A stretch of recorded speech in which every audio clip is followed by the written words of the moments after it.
Welcome, ladies and gentlemen, to another edition of Ringo TV Reactions. I'm your host, Ringo, and we are back again with another one. Make sure you rate, comment, and subscribe.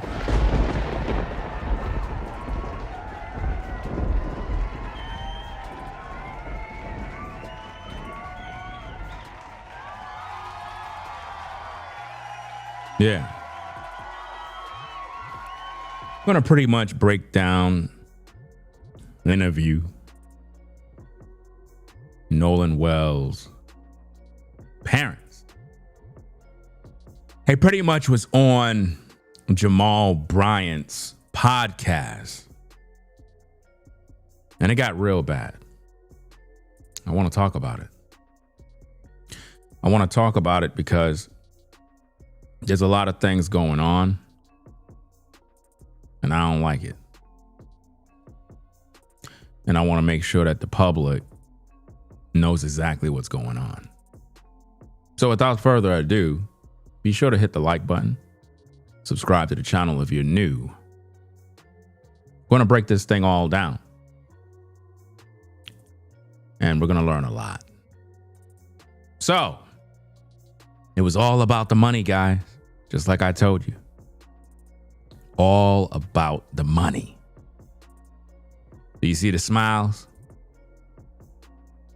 All about the money. Christine Wansley and her hubby are in it for the cash.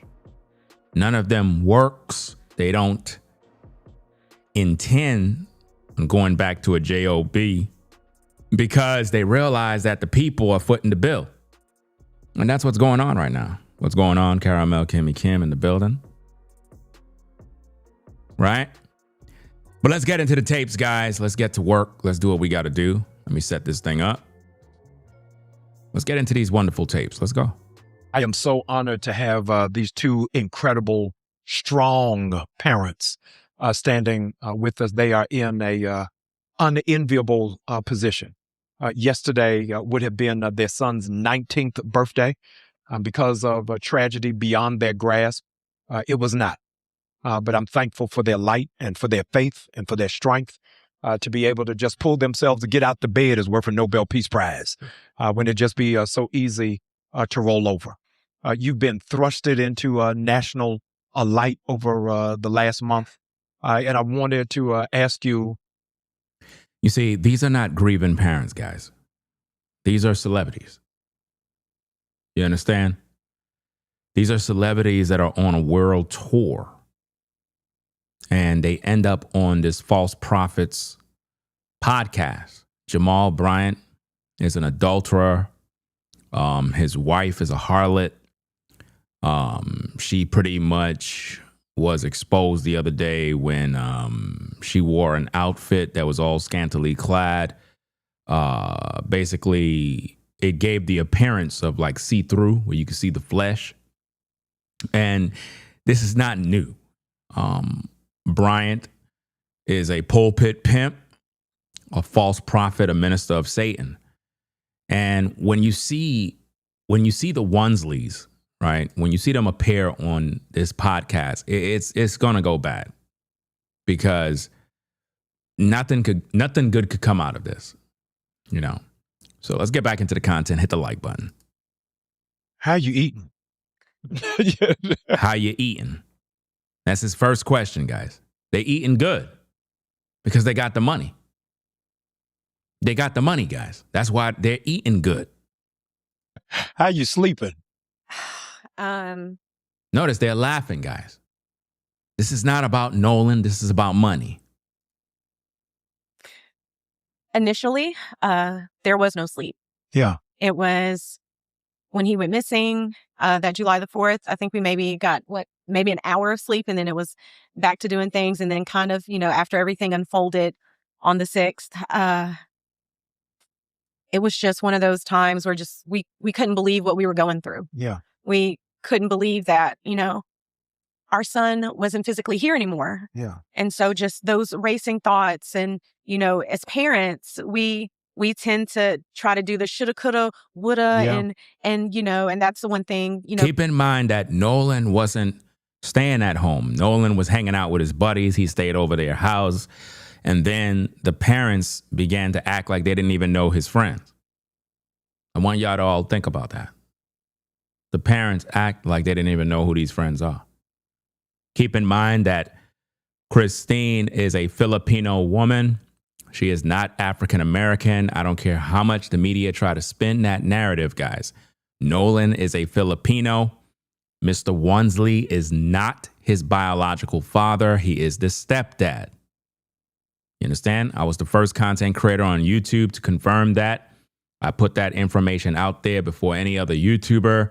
And then when Brandon Tatum did an interview, you had Tristan, who pretty much confirmed. He says, yes, that is Nolan's stepdad.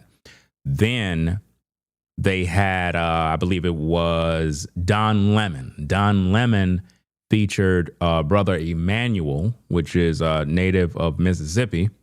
And he's supposed to be a family friend. He himself also confirmed that Mr. Wansley is the stepdad. So from two key players that was around the family, they confirmed it. So when everybody said that I don't know what I'm talking about, I already told you guys. I put the puzzles together. Number one, Nolan don't carry his last name. Wansley. That's a red flag. Any black man is going to want his son to carry his name. That's just the norm. But by the pure fact, Nolan don't have his last name, and the mother instead gave Nolan her father's last name, then that's a red flag. That means that she don't even know who the biological father is. Do you understand? She don't know who the biological father is because she was in the streets. Just like where some info came out that Christine pretty much had some situation with a former baby daddy. I'm not sure, an ex-husband. I'm not sure. But it was said that there was 3 kids that were given into the custody of said man. Now, what mother would allow some other guy to take full custody of her kids? That speaks volumes, guys. A real mother would never give up 3 of her kids. But in this case, that's what happened. But she's not talking about that. But you guys are giving her Mother of the Year award because you're emotionally invested in this case. Now, keep in mind, the purpose for this interview is for the following: to keep people emotionally connected to the case so money could continue to come into this household in terms of the Wansleys household. They generated literally almost $900,000 on GoFundMe. Keep in mind, these two refused to go back to work. They believe that their job is to just live off the people. I want you all to understand that.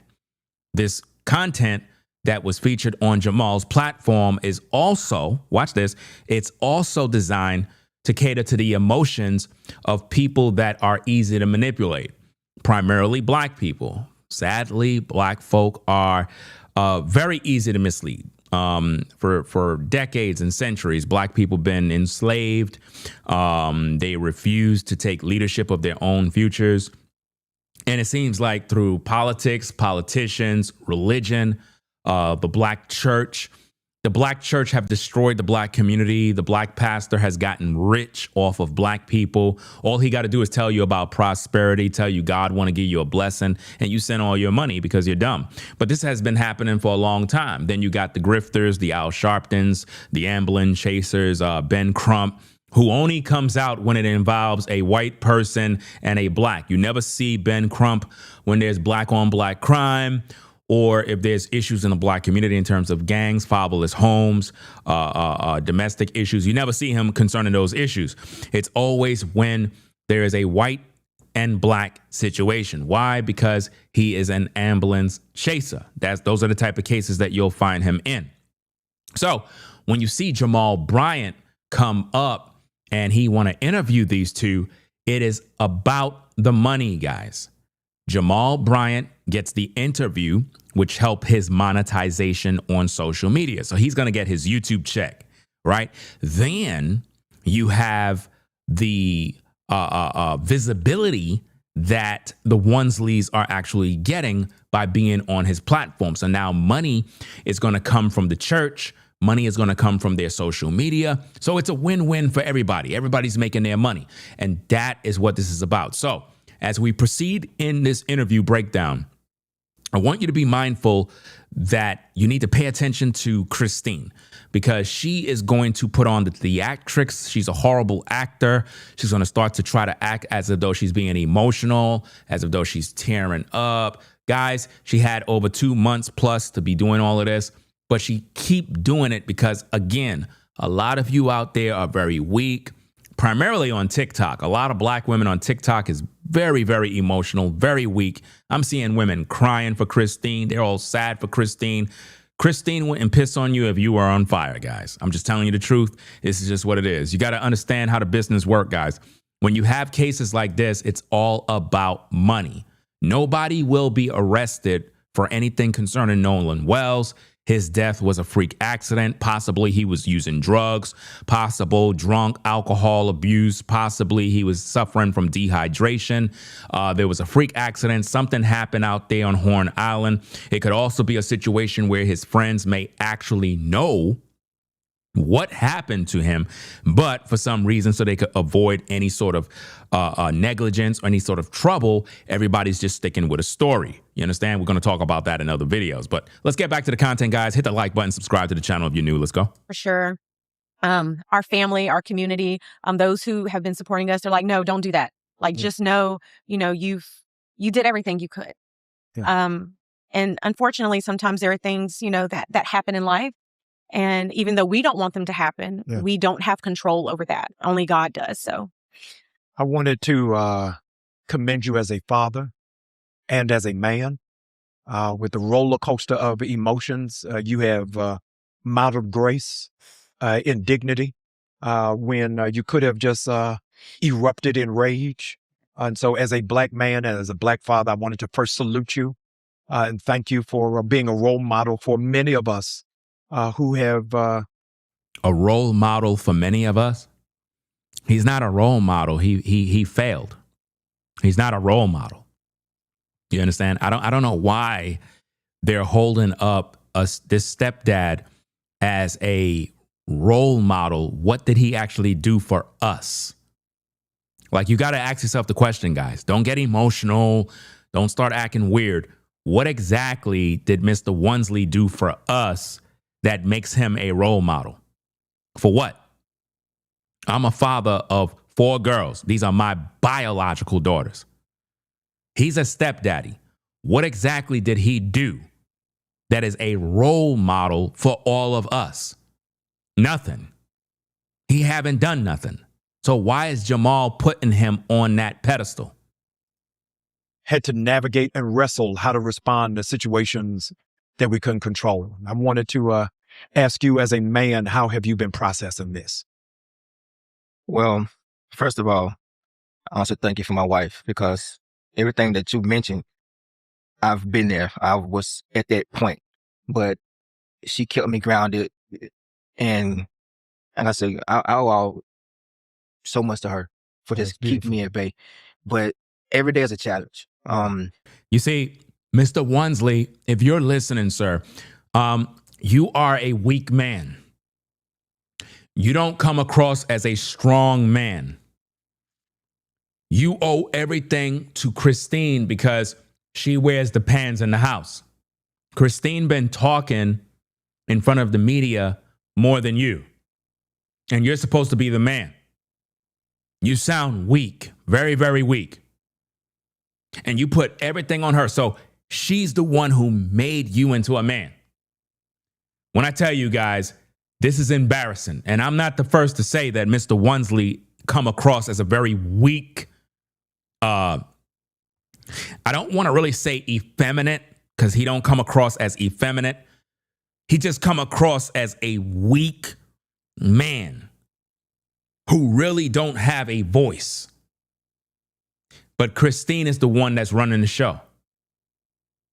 He don't come across as a man who is the head of the house.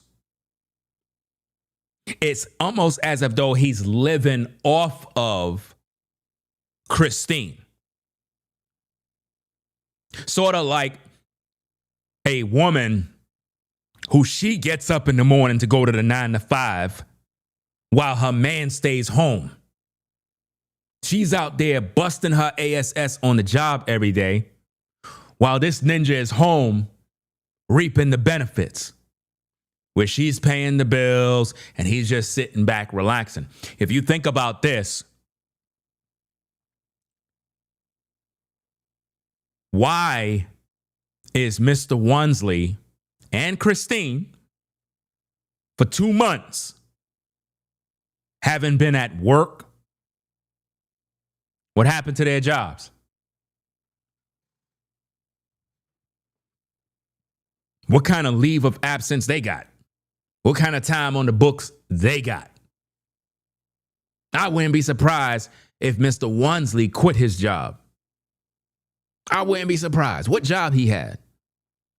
What kind of job you got that just let you stay out for 2 months? Now, you could take a leave. You could do that, depending on what kind of job setup you got. But you ain't going to get paid for it unless you have time on the books. But I don't know anybody except myself. When I was on a 9 to 5, I probably had like about 5 months of time on the books, meaning that I could literally take off and still get paid because I never took days off. But when you look at this situation, gang, if Mr. Wansley is the man of the house, why he not at work? Why is this masculine man sitting home and he's not out providing for his house? You know why? Because the money on the GoFundMe is what's keeping them afloat. So they don't want to go back to work. They're on vacation. And they're using that money for personal gain, for personal fun, while Christine laughs. You understand? She's supposed to be in the medical field, but yet she made this case a race issue, as if though hanging around white people is dangerous for black folk. That's what she put out there. I would not want to go to receive any sort of medical help from Christine. I'm just telling you straight up and down. Once I find out that you made this a race issue, I can't rock with you. Because I know if I'm hurt and I'm in need of medical assistance, medical care, I don't care if you white, black, Asian, whatever. As long as you know how to do your job and you can make sure I'm good, I'm good. But when you look at this case, she made it a race issue from the start by putting out those boys' images that she could have blurred. She could have blurred those images, but she wanted the world to know that the boys were white. Then, in a short period of time, she went and hired Ben Crump. And then she gonna lie in this interview and claim, oh, Crump didn't reach out to me. That's a damn lie. That's a lie. Crump reaches out to everybody because he's an ambulance chaser. But, you know, she was coached pretty good. You know? But he most likely reached out and said, look, we could turn this into a race issue. It happened in Mississippi. His friends are white. Now, keep in mind, guys, Nolan's body was retrieved on the 6th of July. On the 6th is the same day. Watch this. The same day Christine started the GoFundMe. She started the GoFundMe, guys, on the day Nolan was pulled from the water. Now, what are the odds of a mother focusing on money after her son was pulled from the water? I want you to think about that. Because she saw Nolan's death as a cash machine. And I've been saying this from day one, that Nolan Wells was sacrificed in order for her to reap the benefits. Now she's a social media influencer. She's going to be in politics. She's going to get into civil rights movements. She's going to be a civil rights activist, guys. Watch and see. Don't be deceived, guys. She's campaigning for office. So when you see her, guys, appear on this Wolf in Sheep's Clothing's podcast, this is her campaigning so that she can make more money. Let's get back to the content. Hit the like button, guys. Subscribe to the channel if you're new. Let's go. For me, knowing that, my son is not here, I won't be able to see him anymore. Yeah. I go through old text messages. Here we go. Watch the emotions. Matter of fact, let me do this. Give me a minute, gang. Give me a minute. Because I want to make sure the impact of this is good. So let me do this. I didn't have this planned, but I said, you know what? Might as well. Let me do this. Let me see if this works. Let me do this. Let me do this, gang. Because I want to show you how they do witchcraft on these shows to play with the emotions of the people. Right? Now, watch him talking. Right? And watch her. Right? Just peep game, fam. Peep game. Don't let them deceive you. All right, check it out. Old videos, just memories. The last day that I spoke to her, and it just I break. Yeah. But at the same time, I do that in my own personal. Guys, there's no tears on her face. Are you seeing this? No tears was on her face, guys. But this is what they do. They play this game with y'all all the time. There's no tears. Guys, let me rewind it back. Let's go. Wrestle how to respond to situations that we couldn't control. I wanted to ask you as a man, how have you been processing this? Well, first of all, I want to thank you for my wife, because everything that you mentioned, I've been there. I was at that point, but she kept me grounded, and I said, I owe so much to her for just keeping me at bay. But every day is a challenge. For me, knowing that, my son is not here, I won't be able to see him anymore. Yeah. I go through old text messages, old videos, just memories. The last day that I spoke to her, and there's no tears on her face. I break. Yeah. But at the same time, I do that at my own personal, Guys, this is an act. She does this all the time, guys. Like clockwork. I made literally almost 70 videos about this case, fam. Almost 70 videos. I got a whole playlist. Check out the playlist. She is acting. personal space. Yeah. Because I know I have to be that person to be strong for her and my family. So I'm working kind of like a two-sided sword in a sense. And I'm trying my best to keep it as level as possible. This man is not doing anything because he's not at work. He's not taking care of the house. He's not doing what he's supposed to do as a man. He's sitting back, benefiting off of Christine. This man supposed to take his ass back to work. You understand? Enough is enough. Stop playing this little game, playing on TV, doing podcasts, doing interviews. Ain't nobody been arrested and ain't nobody going to prison. They haven't even released the toxicology results. Where's the toxicology results, y'all? Where's the official autopsy? Where is it? What's taking them so long?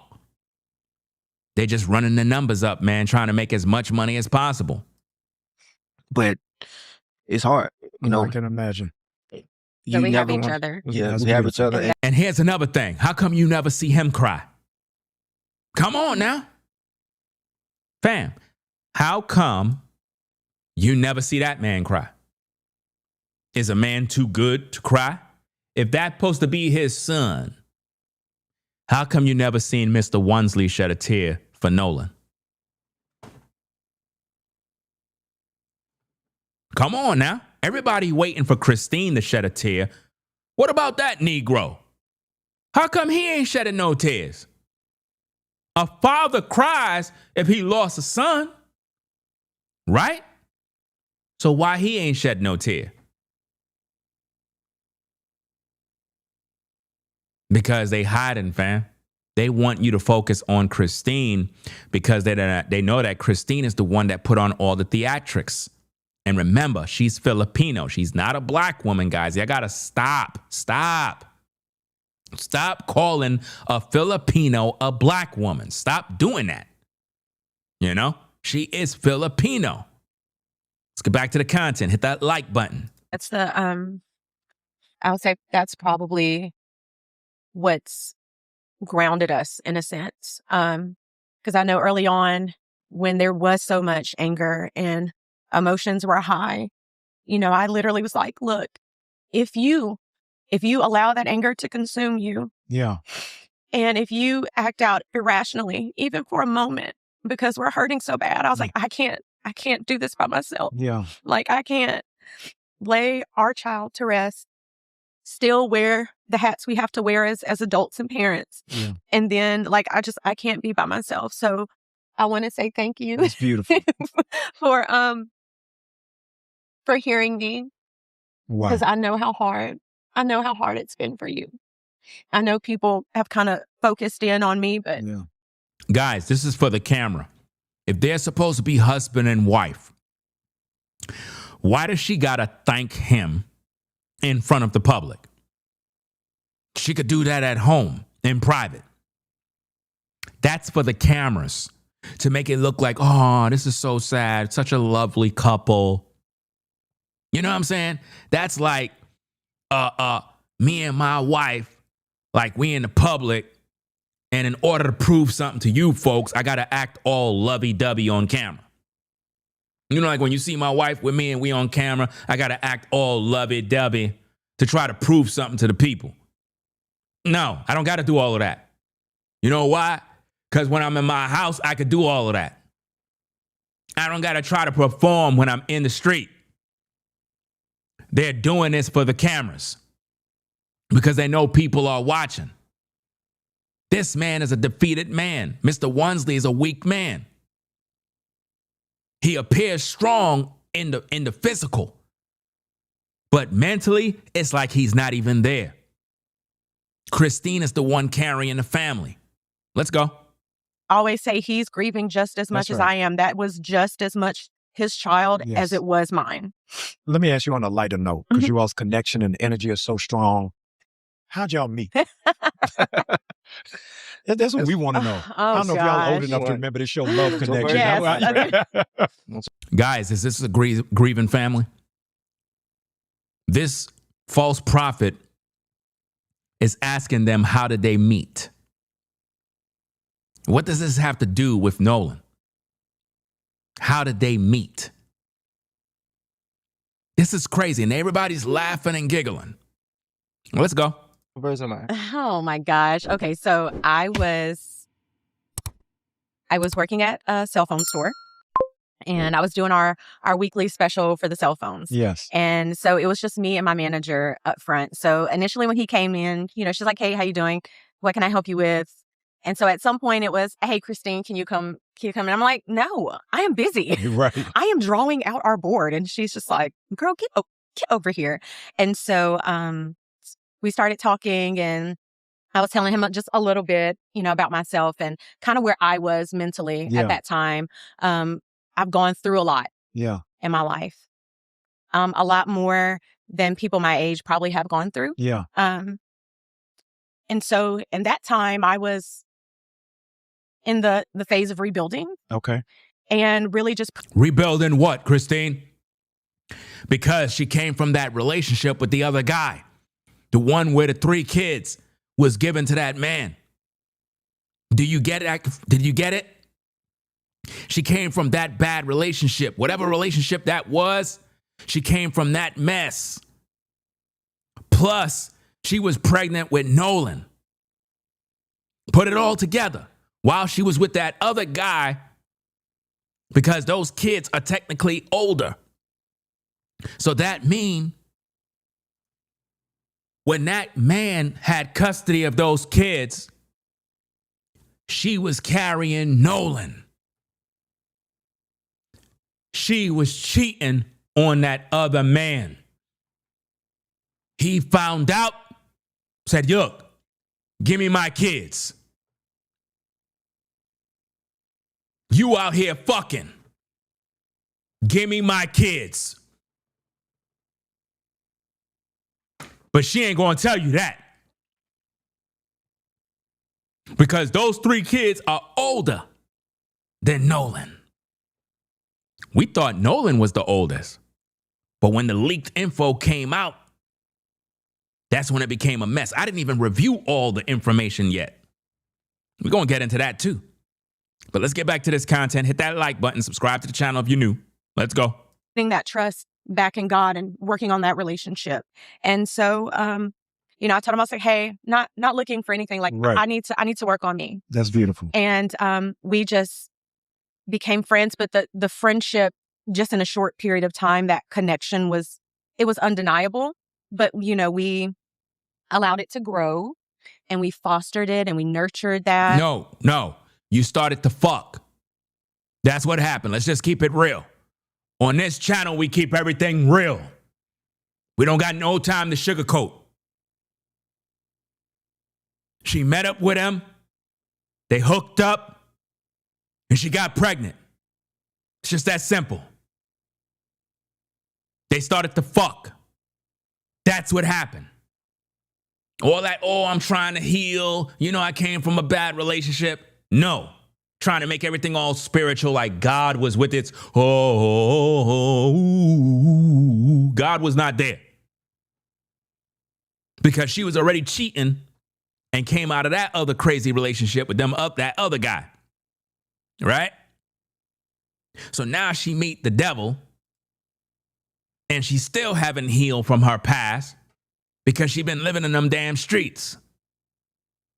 And here come this clown, Mr. Wonsley, to be the stepdaddy for kids and assume the role. Because, a lot of times you guys, you want to step up to the plate because you can't get no other woman. So you go with the woman that got a pile of kids, assuming the role. Hit that like button. Let's go. And of course, just like So since y'all met in the phone store, you got that code early.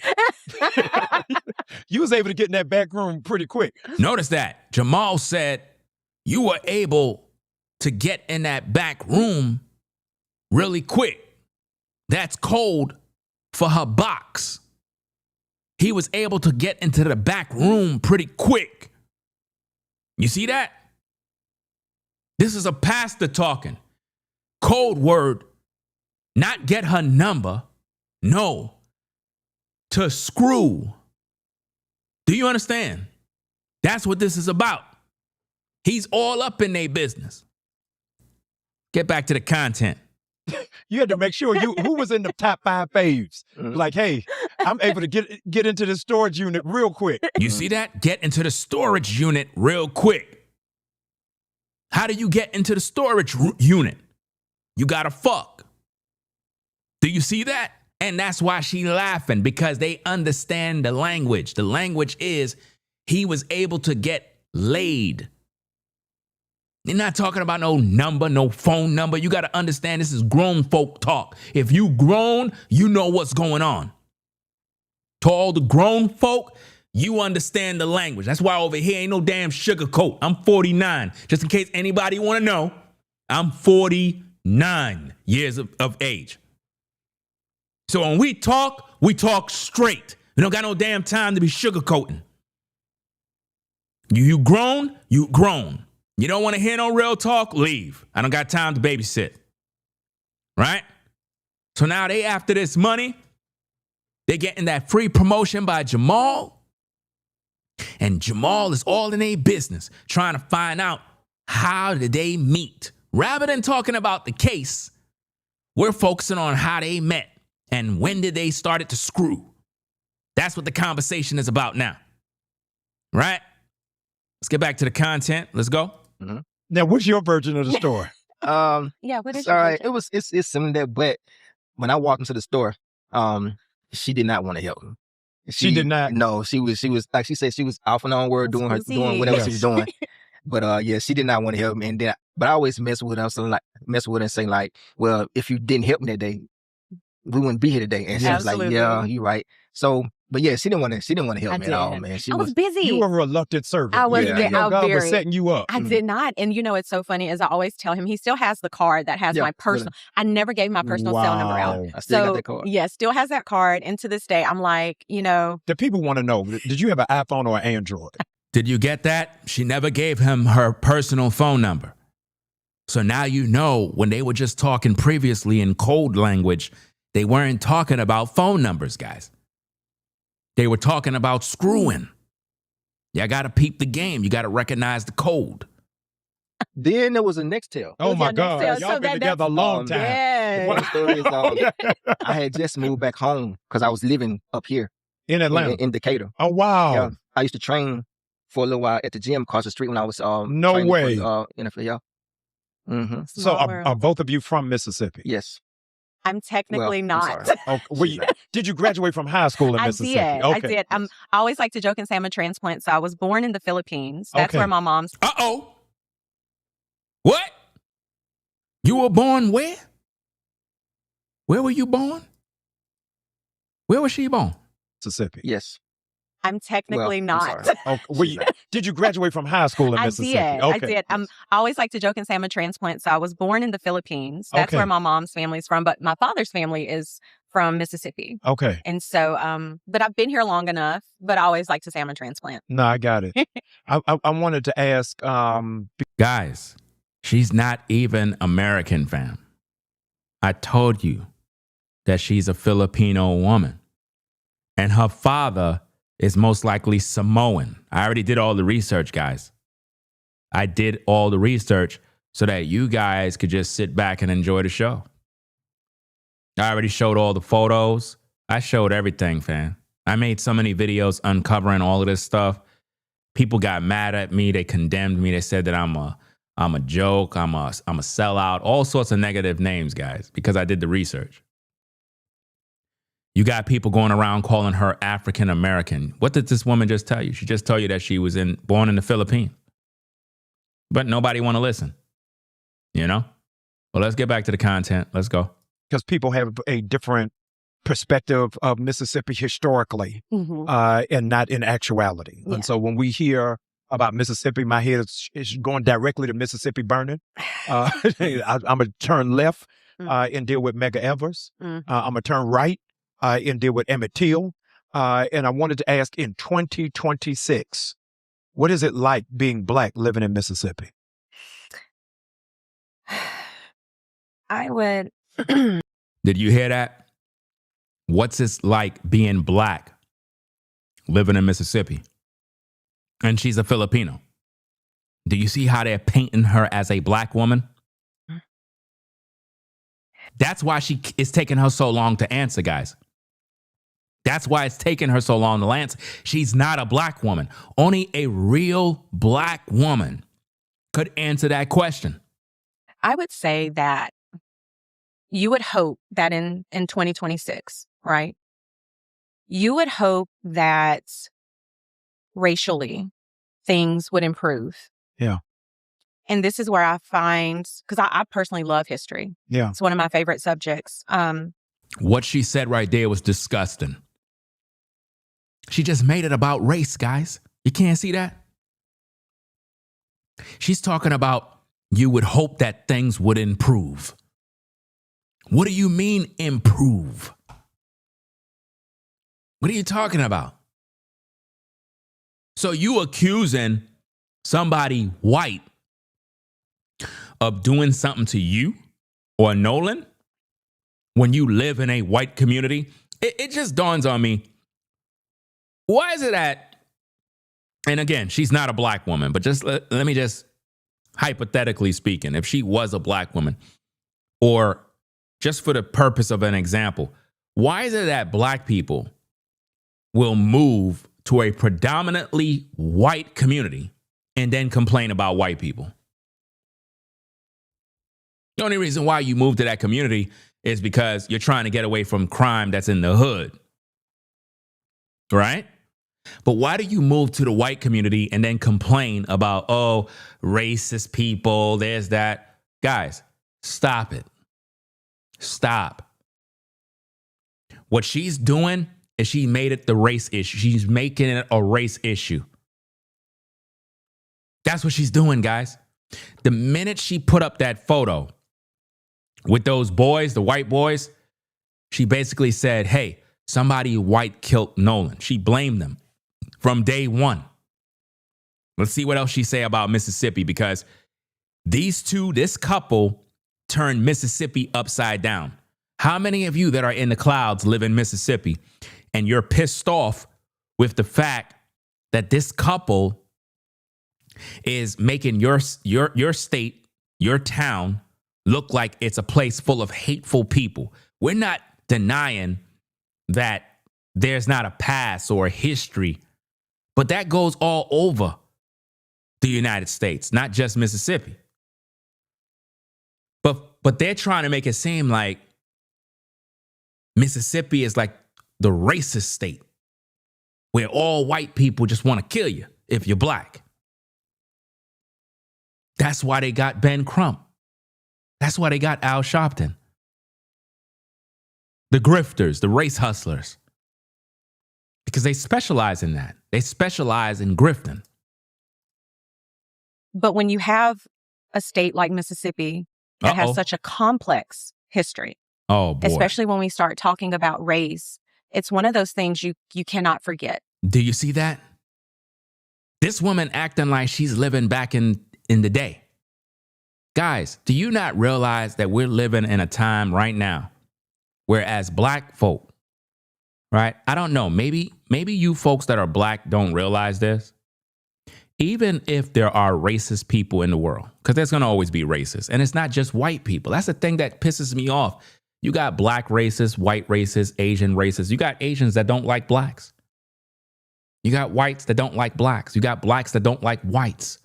Blacks that don't like Asian. Do you understand me? You got different groups that don't like people just because they don't even know why. They just don't like you. There's going to always be that element in the world. There's going to always be somebody that don't like you. I don't care who don't like me. I care about the people that do like me. The people that rock with me, the people that support me. Those are the people that I rock with. But she making it a race issue, as if Mississippi is just this horrible place. Then why she live there? Why did she choose to live in Mississippi? If Mississippi is so horrible, why she live there? Why she live around white folk? There's areas in Mississippi where there's black folk. How come she ain't go there? Because she's a hypocrite, using the race card in order to profit. Right. But that's also why it's important to teach actual history. So then we know, okay, where are we going from here? What the heck could this Filipino woman teach us about history? What could she teach us? What could a when I tell you, fam, I don't know what is it with so-called black folk. Why is it that you put other people to tell your story? This is a Filipino woman. She was born in the Philippines. That's where she was, fam. She was raised out there. That's her culture. How can she tell you about your plight or the plight of your ancestors? See, I'm not one of them black guys that sit around playing the victim all day, talking about slavery, the white man, white supremacy, the white man holding me down, Jim Bub and Bubba, they over there holding me down. You know what I'm saying? They just holding me back, preventing me from prospering because I'm black. That's why I couldn't get the job, because I'm black. I'm not that type of guy. I understand that in 2026, I could do whatever anybody else can do. I can get a car. I can get a house. I could bank. I could do what the fuck I want. You know why? Because I'm a man. And as long as I put my hands to work and I'm able to grind, do what I got to do, I could achieve anything I want to achieve. Nobody could stop me. Nobody. But me. It's just like when I'm doing my live, I'm doing my shows, I'm working. I'm doing what I got to do. Now, if I want to be lazy, complain, I don't feel like doing nothing, but I want to live good, but I don't want to work, it don't work like that. If a man don't work, he don't eat. This is why, as a woman, you got to stop getting with men that don't want to work. You busy carrying the load while that ninja is sitting down benefiting off you. No, he better deal with his load, his end of the bargain. If you got to go out and work, he better be doing something. He better be mowing lawn. He better be building a house. He better be doing something. If you got to go out to work, he better be doing something. Don't be that woman. Well, you know, I'm gonna keep him in my life because, you know, my biological clock ticking and I don't want to be alone, so I'm gonna keep him around. Daphne, you cook any dinner for us? Yes, I cooked dinner. I know you was at work all day, but you know what I mean? I just want to make sure you cook, because I'm saying I'm a brother, I'm a black man. I appreciate you though, baby. I'm gonna fix the food right now. I'm just a little tired. I've been working all week. I'm really tired. I really wish that, I had some help. What help you talking about? I help around here. I do what I gotta do. So what? I don't got a job. You will never be able to find a man like me. Look, I don't really feel like arguing right now. I just want to relax a little bit. I'm gonna have dinner for you. It's just that I'm just tired right now. Ladies, you should not be dealing with that. You should not be dealing with that. You should not have to go to work. Now watch this. Watch this. This ninja is home all day while you at work. And you mean to tell me he couldn't put that rice on the stove? He too good to put that rice on the stove? Since he want to be a stay-at-home man, then he should be cooking.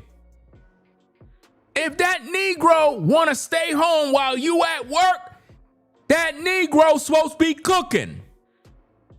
He should have put that water on the boil, get that rice ready, and start fixing that damn chicken and cutting them onions. But no, he's waiting for you to do it. Nah, that's unacceptable. Sorry. That's unacceptable. If your woman is out working and you sitting home not doing a damn thing, you better be cooking, bro. You better be cooking. Something better be done. But see, you ladies, y'all just keep tolerating this garbage. The house better be clean. Dinner better be ready. Why? Because he want to assume the role of a wife. He want to assume the role. So when you come home, you supposed to be asking him, where's dinner? Not the other way around. Let's go. Yeah. How can we improve things? Because when we try to simply just remove things or not think about it, and that's a whole other issue, is because it doesn't affect me, I don't worry about that. Yes. But that's the thing when in the Bible, when it says love thy neighbor, Mhm. right? That's how you love your neighbor, truly, is being concerned about their well-being, their health, things that they need. Yeah. So in a state like Mississippi that has the history it has, sometimes, you don't want to think negatively, right? You always want to, and maybe this is just the way I was raised. Yeah. You want to try to be positive and see the good in things, but there's always that little part of you that's like, I really hope this isn't what I know it could potentially be. Right. And so in raising our children, we were very open and honest about those things, especially because the way I was raised. So my mother. Do you see what she's doing? She's making it seem like all white people are racist, and she had to teach her kids about these horrible white people. But notice, she's not talking about black people. Because when you go in the black community, you got black on black crime. You got a bunch of madness, fam. A bunch of it. Matter of fact, let me see if I can pull something up real quick, gang. Let me see if I can pull it up. Because I'm supposed to do a compilation of videos that I got to do where I'm talking about issues that's going on in the black community. Let me see if I can pull this up. I don't know if this is it, because I want to get something that we can possibly use. Is this it? Let me see. I want to get something that's a little more that I could use. Let me see, because I got a bunch of videos here. Could I do this? Nah, not that one. Come on. Need a video. This one. That's not good either. I have so many videos, I can't even find nothing right now.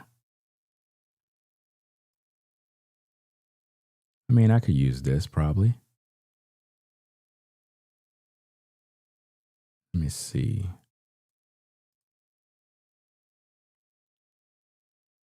No, probably not. Yeah, I could use this. I'll use it. Just for an example. I could use this.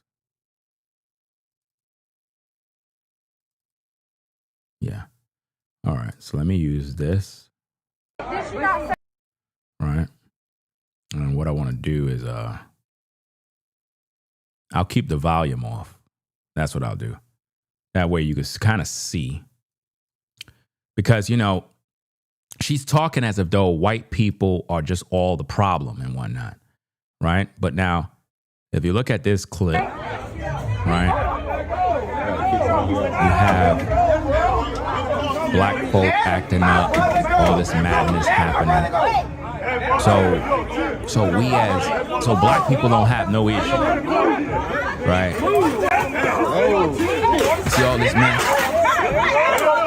That's what ninjas do all the time. You got ninjas that be out in these streets, they be doing all this mess, all this ghetto crap, fighting at clubs, people beating each other up, everybody acting crazy, acting like animals in the street. This is what goes on all the time. Like I'm gonna make 1,000 videos about stuff like this, because what Christine is doing is she's focusing on race.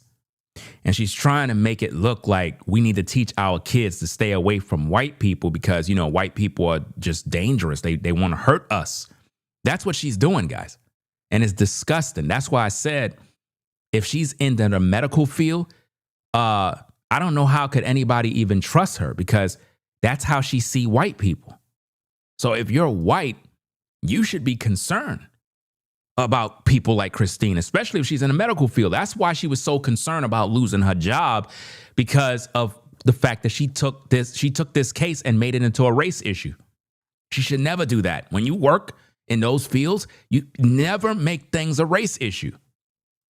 No, but my grandmother, my paternal grandmother, she is half white. Oh, wow. So you heard that?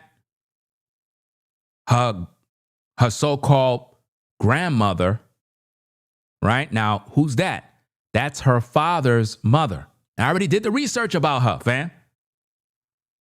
Because why? Her father's mother. Wait, let me get this straight. Her father's father is a white man. Did you get that? Christine's biological father, his mother's father is a white man. I'm just trying to give you the lineage of where everybody come from, because everybody painting Christine as a black woman, but that's not so, fam. That is not so. Even her father's not a so-called black man. People think he a black man. He's Samoan, fam. I already did all the research. trying to paint this guy as if though he's African American. I'm tired of people doing that mess, man. They need to stop lying. Stop all these damn lies. Now that I'm kind of getting this blowback and people are saying, oh, you're racist. I'm like, well, first of all, do you understand the definition of racism and what comes with that? But then two, again, I was raised that, hey, and this is a Mississippi. So, the Bible thumpers. Yes. Heavy into church when we were younger. And it was always one of those, love and show respect until that person shows you otherwise. But also to having that discernment. Yeah. And that's the thing when you're building relationships, right? You can't just take that person for face value. You have to understand who they are, not just, on the outside, but spiritually. Like where are they at? And those are the things that he and I have tried to teach our kids. We've instilled in our children. But of course, when children get older, they're going to make their own decisions. But it's the hope that they're always going to do what's best for them. Yeah. You all have how many children? So we have 6 children. 6. The youngest is how old? 15. 15. So walk me through, because so much of the focus has been on the two of you. And people are not really saying that this is not just a son. Yeah. It's also a brother. Absolutely. And so walk us through how the siblings are dealing with this, not just in the grief, but because they are of age, contending with social media. Are y'all having to pull them back? So I'm so glad you asked this because in passing, like... Did y'all get that? The youngest is 15. So all these kids are grown. Did y'all get that? The youngest is 15. So ain't no babies around that she taking care of. They're all grown. Of course, we kind of see little comments and a lot of people are like, well, what about the siblings? You guys don't ever... But this is the thing. And that's done, intentionally. Yeah. Our goal is to always protect them, even though 3 of them are adults. Yeah. We still want to provide that protection. That's great. They try to stay away from social media. Yeah. One of our kiddos is in therapy. The oldest is in therapy. That's a damn lie. Prove it. Christine, prove it. I dare you. I dare you to show receipts that this one kid of yours is in therapy. Prove that. Therapy for what? Because of social media? I tell you, man, they making up everything. You know why she's doing this, gang? She's going to go into people bullying people now. Because that's what she's going to try to pull. Guys, when I tell you, I've seen so many people do this on social media. She don't like criticism. So what she's going to do is she's going to say that the kid is in therapy because of online bullying. So in other words, anybody that talks about Christine is a bully. That's what they're spinning. I could see this thing a mile away, gang. Watch. Let's go. Keep on going. Let's go. And kind of just dealing with those emotions because, again, they lost a brother. That wasn't just their brother. That was their friend. That was the person, that kept some of their secrets, How's it been for the youngest going back to school? So it's one thing to be able to... So for them, we've, one question we ask, but we don't ask like every day is, how are you feeling? Yeah. I like to ask, is there something we can do? Yeah. Is there some place we can take you? Is there something you need us to get for you? Yeah. Because sometimes simply just asking, are you okay? Or how are you feeling? Because children at that age, they can't always fully express themselves verbally on what they're feeling. Yeah. So, asking what can we do for you sometimes is a little bit better because that gives them an outlet. But I'm gonna let Mo answer. Come on, Mo. As far as the youngest, he's been busy. So school has started. Yeah. They're practicing early in the morning, so that keeps them busy. So school and football is keeping them busy, and he's more focused now because over the summer, him and Nolan, their bond got stronger because they both play the same position, receiver. Yeah. So Nolan was teaching him stuff, and he was understanding the things that he was teaching him to get better. So his focus has gotten laser sharp. He really wants to do good, not just for himself, but to make his brother proud. And he's constantly telling his mom that I'm gonna do it for you and you guys in Nolan. So he's really focused on having. I have no doubt in my mind he's gonna be great. No, like I said, it's this fire inside of him that burns, that he wants to be the best. He wants to be better than his brother, but that's kind of like iron sharpens iron. No, the competition makes them better. And with Did this you play happening, sports? yes, sir. Yes, sir. I played football all my life. Actually, I was told that when I was born, I was tossed through the house like football. Yeah. Because all my uncles played, and they just kind of tossed me out of the house. My Yeah. mom playing catch. So, I've been playing football all my life. Just kind of following the family tradition. I had 3 uncles to play in the NFL. So, I didn't make it to the NFL. I went to some camps and everything, but Yeah. the knowledge that I learned, I was passing it down to my kids. That's So great. they would have a better chance because I didn't have no one there telling me, do this, do this, do this. I had to learn on my own. Yeah. But with me being That's the story of every black man, Mr. Wansley. Every one of us as black men had to learn everything on our own. You're not the only one. Let's go. with me, I was passing what I learned over the years down to them to better their chances. That's beautiful. I think the only thing that has outraged me more than this tragedy itself is the treatment of you. Yes. I'm dizzied by you. So that, it's compounding the pain. Do you see? The treatment of you. Now, where is this going? It's going on to online criticism. And they're going to twist it now into bullying. To have, one, the loss of a child, 2, to be thrust into cameras on a daily basis. People got an attitude, if you eat ice cream, how dare you eat ice cream? How now? dare I go to the store? Yeah. How dare I smile? Right. Yeah. And I wanted to jump around for just a moment and talk about how this is impacting you professionally, outside of just being a parent.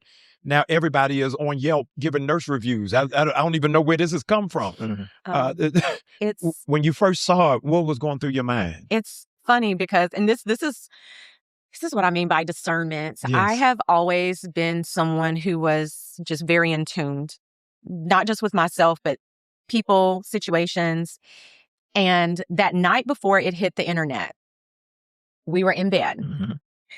And I was like, they're going to come for my career. You said that. I was like, they're going to come for my career. I don't know if it is going to be now, in a few weeks. Why would she think that? Why would she be thinking they're going to come for my career?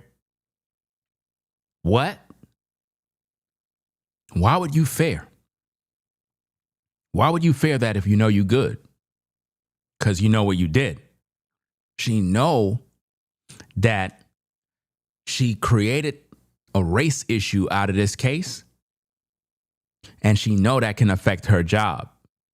In a few months, I said, but I am telling you, they are going to come for my career. And when I say they, I'm not talking about any specific group of people, just people who don't like the fact that we are just wanting answers. Yes. We're just wanting the truth. Can you imagine to be insulted that you want answers and closure about your son? I say it all the time. All we did was ask a question. Yes. We asked a question that any good, loving, caring parent or parents would ask if something like this happened. I would hope, and I have said this every interview, press conference. Christine, your son was drinking. Why you're not talking about the fact that Nolan is underage and he's drinking alcohol? Let's talk about it. Let's have the conversation. How come you don't want to address that? You were on, I believe, Don Lemon the other day, and you kind of brushed it to the side when alcohol was brought up. And you try to make it seem like Nolan wasn't drinking, talking about, oh, some coach said this and, Nolan was good. But all through the photos, we see him with alcohol. All the boys were drinking. It was hot. They possibly was using drugs, allegedly. Again, that toxicology results should tell us about them drugs. Alleged drugs. Alcohol, all of that stuff. But you don't want to talk about it. Why? Why you don't want to talk about the fact that your son was out there living his best life? You understand? But as soon as things pop off, you want to act like people are not supposed to be asking questions about you. You want to know how your son died. Well, he drowned. Case closed. That's it. Anything else is just you reaching, trying to accuse somebody. Right? Let's just keep it real. You're accusing people at this point. You're trying to figure out what happened, but it's 2 months in. Where's your investigation? Where's your investigators? See, you guys are not investigating anything. You're waiting for someone else to tell you what happened because you guys don't know what happened. That's why Al Sharpton and what's this other guy? What's this guy? The film guy, the Medea guy, Perry, whatever Perry his name is, right? Yeah, they put up the money for the so-called Tyler. I think Tyler Perry put up the money with Al Sharpton and some other guy for information that could lead to an arrest or conviction. Nobody came forward for that money. You know why? Because nobody don't know what happened, or they know what happened, but they're not saying it. It's not worth the money. Some people just enjoy their freedom. They don't even want to say nothing. But nobody came forward. So you guys have to recognize that you just got to accept the fact that Nolan died mysteriously, and you just got to let go. But no, y'all keep dragging this thing on and on and on because you want money. That's the goal, guys. The bottom line is money. That's why they dragging the story on. They need to move on, man. Nolan is dead. You already had the funeral. You already got almost 900,000, right? Accept it. He's dead. He's gone. Nobody did nothing. You don't got no suspects. You don't got no evidence. You don't got nothing. So who are you blaming? She's blaming white people. And they done so much damage to Mississippi. Now all the white folk are upset because it's like, damn, your son died and you just start accusing white folk. You don't even know what's going on. And you done, how come they ain't accused none of the black folk? There was black people at Horn Island too. How do you know a black person didn't kill Nolan? How do you know? But they're so quick to accuse white people. Why? Because they're the ones who are racist at heart. Christine is a racist. She don't like white people, man. Imagine you live in a white community and you're so-called black and you hate all the white people that live where you live. Bro, that doesn't make no sense. Why would you live somewhere and you hate everybody? I don't care where you come from. As long as you're a civilized human being, then you're good to go. Doesn't matter what your ethnicity is. If you're a family-orientated man, woman, you have a family, you got kids, you go to work, you're about your business, you're my kind of people. Because I know you about business. You're not on no bullshit. You know? But now if you're a busybody, you know, all you're doing is drinking Henny and smoking weed and acting stupid and just hanging out, got music blasting with your car and your friends all outside. Nah, you're not my kind of people. I need to know that when I go in the house, you're going in the house. You know those type of communities that is just quiet. In other words, when it hits a certain time, everybody's in the house, in that town, in that community. Not saying you can't hang out in your yard and whatnot, but what I'm trying to say is you want to be around people that respect their neighbors, just decent people. Now, all your neighbors are not going to be decent. You're going to have some neighbors from hell. You're going to have some Karens. And again, Karens are not just white people. That's another thing that we get wrong. You got black Karens, white Karens, Asian Karens. You got Karens all over the place. I just try to be more reasonable. You know, the older you get, you start realizing that all this race stuff, this stuff is a waste of time, man. I can understand you young and dumb and naive. You're not smart. You haven't really been in the world yet to really understand. But when you get older and you start working around people, you start experiencing the world, meeting different people, you start realizing, man, that there's a lot you can learn from different people, man. There's a lot you can learn. Shout out to V-Dub, man. See you in the building. There's a lot of stuff you can learn, man, when you're around different people. You know? And you got to be an honest person. Because when you're honest and you're a good, clean person, it's just good karma come your way. You know? I still feel good about yesterday, about what I did yesterday, man. I still feel good about that because it's like that the people that were at the Food Lion, they were in shock. They couldn't believe it. And I'm still excited about that. It's like, because I did what was right. You know? Now think about how many people would have did what's wrong. How many of you ever been at the supermarket and you had like your they call it a buggy. They don't call it shopping cart out in the South. They call it a buggy, right? You got your buggy in the store and you had something on the bottom row and you get to the self-checkout and you scan everything, but you forgot to scan what's on the bottom. Well, that's what happened with me. And I get outside, I get to the car, I load everything up, boom, boom, boom. And then as I'm loading up the car and I take what's from the bottom of the buggy, my mind is already telling me, bro, you didn't pay for that. You didn't pay for that, dog. You did not pay for that. But, you know, I pack everything up. It is what it is. I go home and my conscience started bothering me. Like it really started bothering me. I checked the receipt just to kind of double check because in my mind, I'm like, you didn't pay for that. But then I checked the receipt. Oh, snap, I didn't pay for it. Now in your mind, it's like, you got away, yay. Nah, fam. Nah, bro. I went, took the item back to the store, told the lady, I was like, hey, I didn't pay for this item, but I want to pay for it. Make sure I do what's right. The lady was like, she looked at her other worker like, wow, thanks.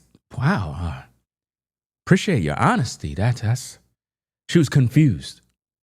It was almost like first time that ever happened. Now, what that does, now watch this, guys. I'm a black man in a white community. I come back to the store to pay for an item that I forgot to pay for. You know what that does in their mind?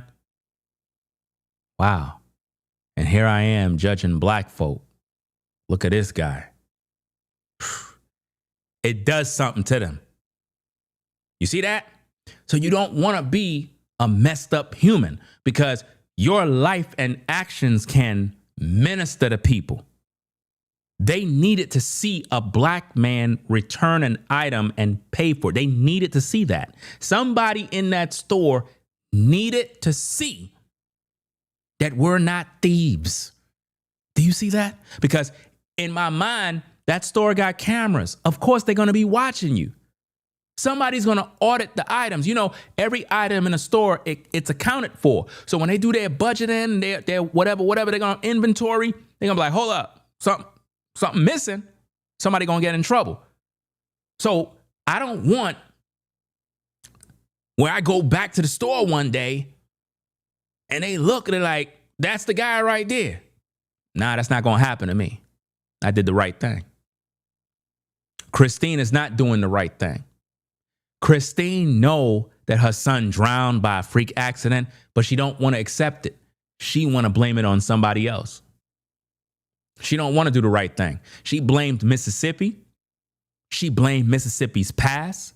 She hired a civil rights attorney, Al Sharpton, civil rights leaders. She got all over the media to play a sob story and started a GoFundMe and literally got about $1 million off of her son's death. She used Nolan's dead body in order to enrich herself. It's really, really sick. I would hope that, God forbid, if you were in this situation, that you would ask the same question. You would want to know, because when you... I wouldn't want to know anything. I would just accept the fact that they dead. Stop trying to put that on all of us by talking about if it was you, what and what. You could ask the same questions. How many times are you going to ask the question? The question should be answered already. Nolan drowned. Case closed. You're thirsty for somebody to blame. It's been 2 months. We're going to be going into September soon. And y'all still dragging this situation. How long is it going to go? You are left with, your child is gone. Yes. We can't answer what happened, when it happened. We can't answer any of these questions. It's hard to cycle through the stages of grief, and you get stuck. Yeah. And so, I mean, that's all we did was ask a question. And I have, really just tried to mentally, but you can't mentally prepare yourself for any of this, because at the end of the day, and I've said it before, we didn't ask for this. Yeah. Shock and awe. We did not ask to lose our child. We have not asked for people. Let me say this. We have not begged, because that's another thing. We have not begged anyone to donate to the GoFundMe. What we have said is... What? You haven't begged for nobody to... Of course you begging. Of course you're begging. That's what you did on your GoFundMe. Don't let me go pull it up and read it. You did beg. You basically said that GoFundMe is to fund your lifestyle. That if you can, great. Thank you. We appreciate it, because what people don't understand is situations like this, there's so much that comes with it. Elmore and I have not been to work since early July. Yeah. Why he not at work? Why that grown, strong man is not at work? Explain that to me. Why you not at work, Christine? You don't need to be home. You got time to do interviews. You got time to do all of this stuff. Your attorney is supposed to be fighting for you. Your investigator is supposed to be working for you. You could go to work. But no, you want to stay home. You want to relax. You want to live on Easy Street while everybody else is paying your bills. Everybody else is getting up in the morning to go to that damn job they don't like, while you sitting online doing podcasts. Make that make sense. You heard this mess? First week, we've not been to work. And I'm going to be honest with you, the profession that I have sometimes is emotionally heavy. Yeah. So now I have to kind of sit within myself. What profession do Elmore have? Why that Negro not at work? Okay, let's just say Christine want to stay home. That ninja supposed to be at work. The hell he doing home? Both of you don't have to be home. Nah, them kids is grown. All of their kids are grown. The youngest one is 15. So why they home?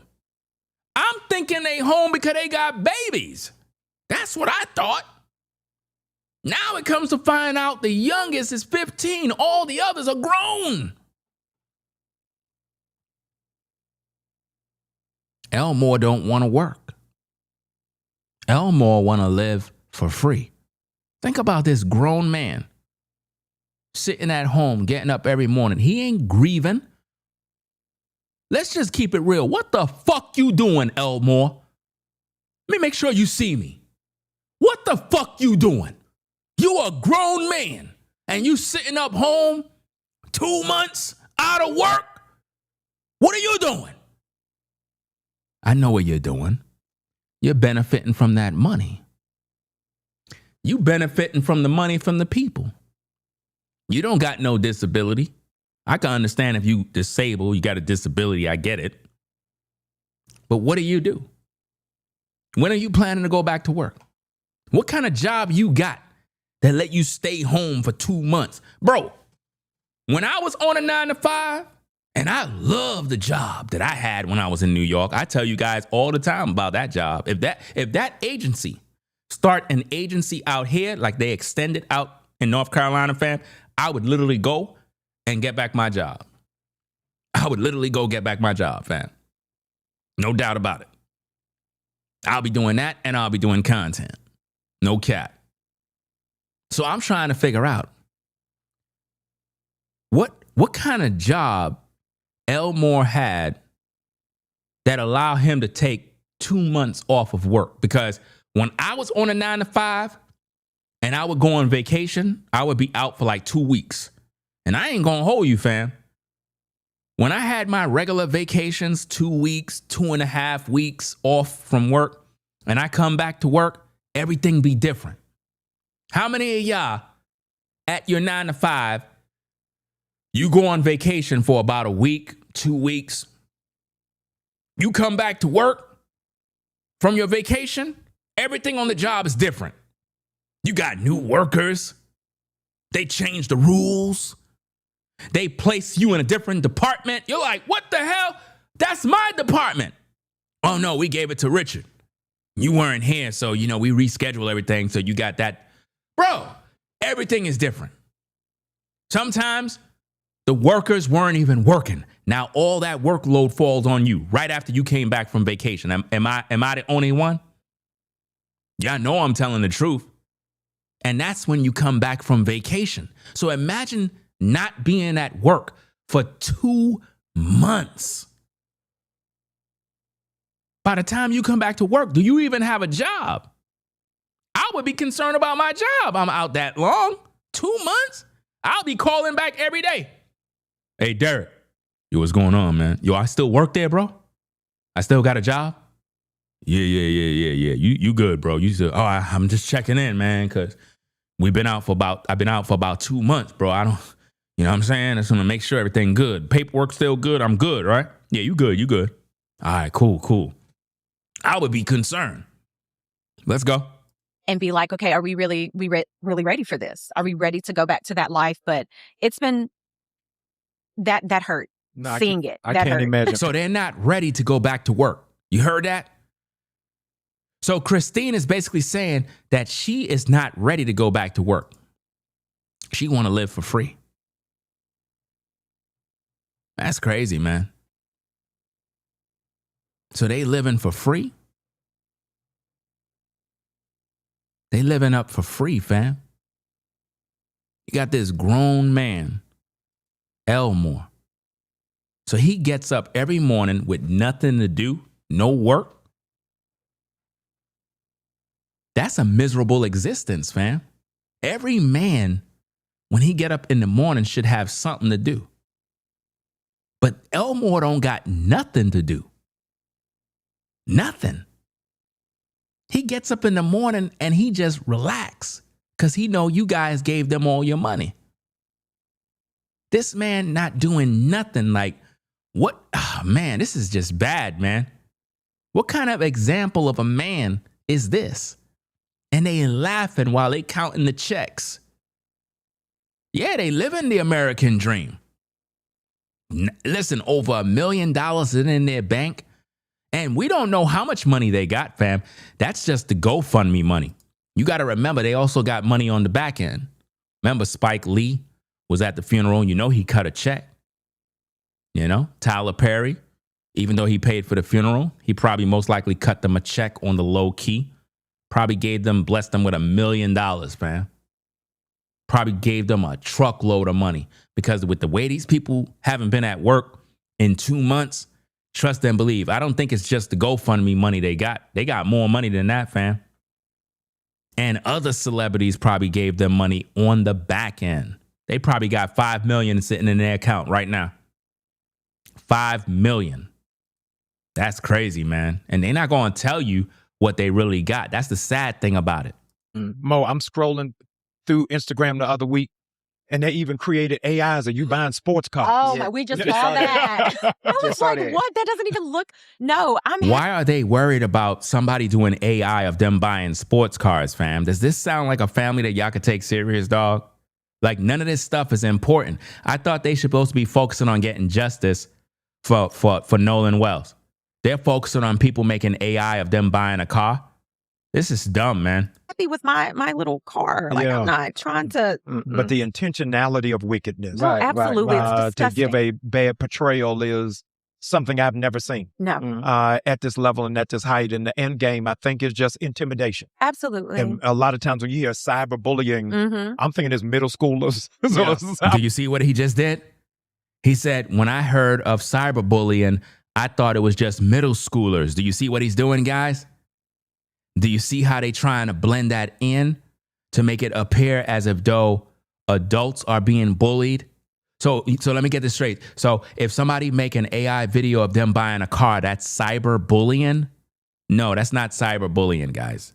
I think people need to understand what bullying even mean. I cannot stand that whole term of bullying. It just sounds stupid when an adult is saying that. But let's go. But bullying is in high school, but not for adults who are grieving. And I've never You see that? Adults that are grieving. So what Christine is trying to play here is that she's a grieving mother and she's being bullied by everybody on social media. That's what she's basically trying to do here. cases and we were just talking about this, cases similar to ours, I've never seen this. I've never seen that. And it's, the cyberbullying component of it. Yeah. And so, and I hate. Do you see this? The cyberbullying component of it. Bro, let me talk to Christine, fam. Let me get back on camera so you can see me. If you don't want nobody talking about you, Christine, get the fuck off the internet. Get off. I'm a full-time content creator. People talk about me all the time. I don't care. If you don't want nobody talking about you, you got to get off the internet. You're out here doing interviews, public engagements, statements. You're all in the public. So people going to talk about you. And it's not going to be favorable. So if you got a problem with that, you got to get off social media. But don't stay on social media complaining about people talking about you and then you want to cry, oh, I'm being bullied. They're bullying me. I'm a grieving mother. I'm grieving. Really? In the public, in front of all of us? No. You're looking for attention because you're trying to get money and you don't want nobody to criticize you based on exactly what you're doing. We already know what you're doing. You're after that money. It's all about the money. That's what it's all about. You don't care about your son's death. You care about money. Money is more important than Nolan right now. That's a fact. To say it, but it's so sad.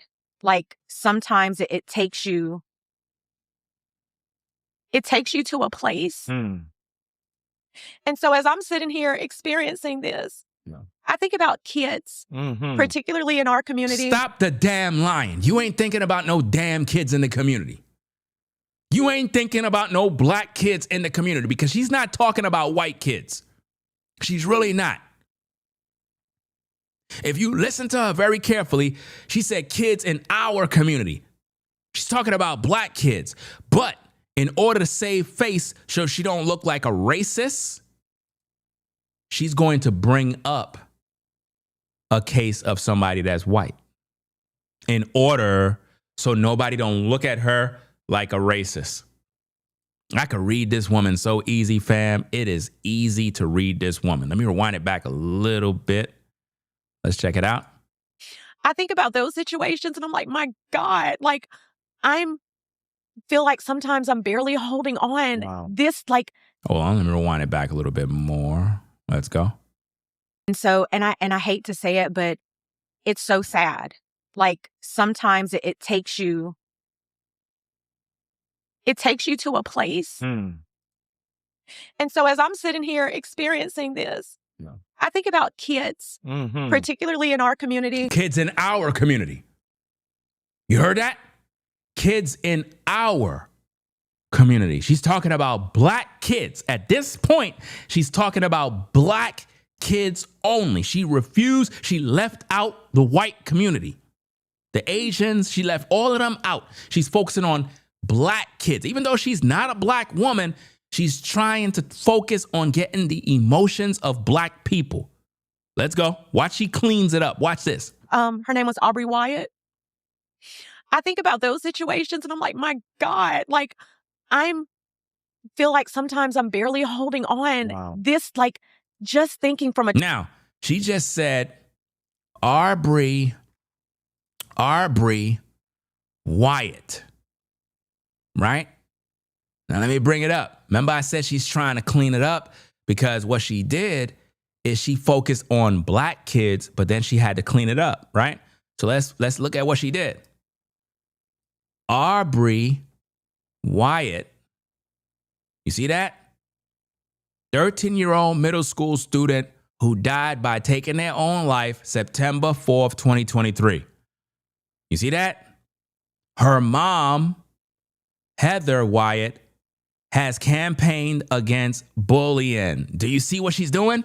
This is a script podcast with Jamal Bryant. They put this whole thing together in order to promote cyberbullying, harassment. That's what they're doing, guys, because what's happening here is Christine don't like criticism. She don't like, guys, I've been on social media forever, and I'm telling you, I've seen this 1,000 times. Anytime you're talking about somebody and holding them accountable, they start crying about being bullied. They start crying about you harassing them. They start threatening that they're going to sue you. They're going to get an attorney. They always do this, bro. It's the same old thing every single time. So now she want to bring up Aubrey Wyatt. All of a sudden, you see that? That's what she's trying to do because she's trying to clean up the fact that she was focusing on the black community only. All right, let's get back to the content. Hit the like button. Let's go. Child's perspective, who hasn't been through life, who hasn't been through anything, to know that they would have to endure something like this because this stuff is taught. Mm-hmm. You're not like, and that's why as parents, we have to be careful because you guys, this is not cool. Like bullying other people. Do you see that? She's keep on pushing this bullying thing. Why are they keep pushing bullying? Shouldn't these people be talking about Nolan? Are they saying that Nolan was bullied by white people, or are they focused on their own issues of people criticizing them on social media? Have children, your children are going to see this at some point. Oh, no, for sure. And then that carries over to, you know, how they're going to behave and how they're going to treat others. Yeah. What, I lost my mother almost 2 years ago. I'm so sorry. And as a pastor, I had to wrestle with why God allowed in his permissive will. My mother worked in church her whole life. If you wanted a prayer through, take it to my mother. Yeah. And then you add to that, my mother passed 45 days before my wedding. Oh. And I cried at my wedding. I told my wife, I had one side of my face with tears. I'm happy. Mm-hmm. Jamal, you're an adulterer. The woman you married belonged to another man. Right? So don't bring God into your adultery.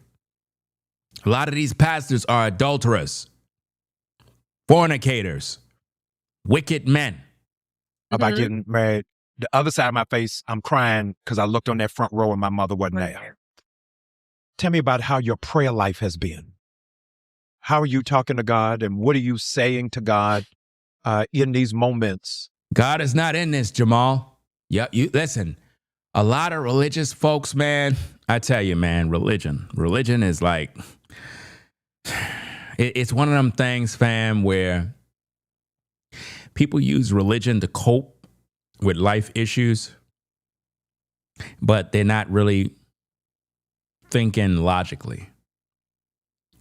The Nolan Wells case. Where is God? Where is God? God, where are you? Concerning Nolan Wells. Everybody want to know what happened to Nolan Wells. God? Oh, he's not there. God don't have nothing to do with this. If God was involved, you would know. See, what we do is we try to use religion and we end up making ourselves look crazy. We always bring in God and everything. Guys, you're born to live, then die. Nobody's staying here forever. Why God took away my mom? Why God took away my son? God didn't do nothing. God didn't do anything. Well, God called my mom home to glory. No, he did not. Why would God use death to take somebody? That don't make sense. Then the scripture says that there's going to come a time where he's going to wipe away all tears, and death and hell going to be cast into the lake. So why would he use death to take somebody that you love? That makes sense. God took away your baby for what? To make you pray more?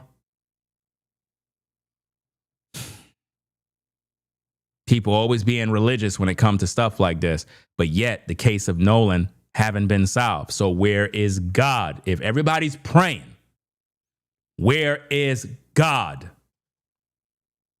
This is why a lot of unbelievers don't believe in God, because a lot of you believers, you put God in stuff that he's not in. So unbelievers are looking at you like, bro, you're telling me to have faith in this God, but where is he? Why he's not doing nothing about your situation? And that confuses people, because in their mind, it's like, damn, your son died. Where God? How come your God not working for you, but yet you telling me I need to believe in him? That don't make sense. That's why Jesus Christ basically told you to pray the Lord's Prayer. Our Father which art in heaven, thy kingdom come, thy will be done on earth as it is in heaven. Give us this daily bread. You know, forgive our debts, this and that, all that other stuff. That's the prayer. That's the only prayer you need to pray. Y'all be out here praying for new cars, praying for houses, praying for this, praying for other people to die. You pray for your enemies to die. Y'all be doing a bunch of damn vain prayers that have no substance. The Messiah told you what to pray. There's no other prayer you need to pray. If it be the Lord's will, that's it. There's nothing else to pray. Lord, I pray for $1 million. Lord, I pray for this. Lord, I pray for a big house. Lord, I pray. No. All you got to do is just pray if it be his will. Give us this daily bread, meaning be content with where you at. Be content. If you want more in life, you got to work hard towards it. But don't blame God and say, where God at? If a man don't work, neither shall he eat. That's just the way it goes. If you don't want to work, you don't eat. You know? My elder daughter, she recently turned 18. What do you think I told her to do? Could anybody guess what I told my eldest daughter to do? Could anybody guess? Put it in the live chat. Could anybody guess? Could anybody guess what I told my 18-year-old daughter to do? Go get a job. That's right. Go fill out them applications so you can get a job and get some experience, because daddy ain't gonna always be here. So I need you to go on out there and start learning and earning and doing for yourself. Because if they don't go do it now, they're going to be dependent on you forever. See, once you could teach them how to be independent, how to take care of themselves, and they learn it, just like when you first learn how to drive. At first it was kind of scary, but then you got the hang of it. Now you're doing your thing, leaning back, you know? Same thing when you got your job. You start making money. You start realizing like, wow, I'm making my own money. This is so cool. I could get a better job. Now you know your ropes. That's how you gotta do it. Right? Let's get back to the content. Of trying to keep your faith and trying to keep your focus and trying to keep your grounding. And, you know, you got to have them days where you Jesus on the cross. My God, why have you forsaken me? What? Of all the people on the planet, how did you pick my baby boy? You see that? Notice what Jamal says. Why did you pick my baby boy? What? That's perverted and sick. Here, this family is claiming that they're trying to get justice for Nolan. But Jamal said, why did you pick my baby to take? So they believe that God killed. Well, then blame God. This is crazy.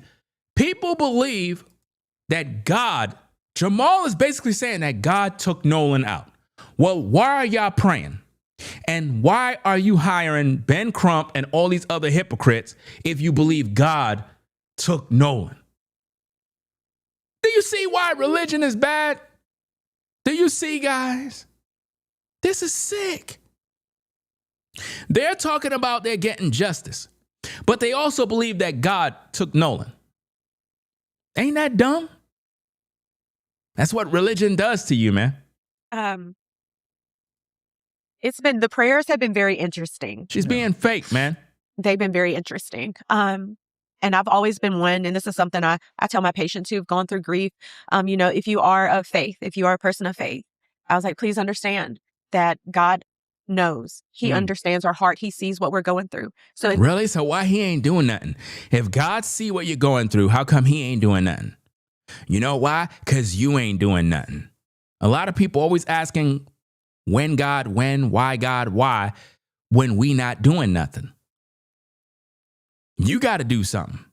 When you start doing something, that's when God come through. If we don't work, we ain't getting nothing, fam. We not getting nothing, bro. I remember when I got that job when I was in New York, fam.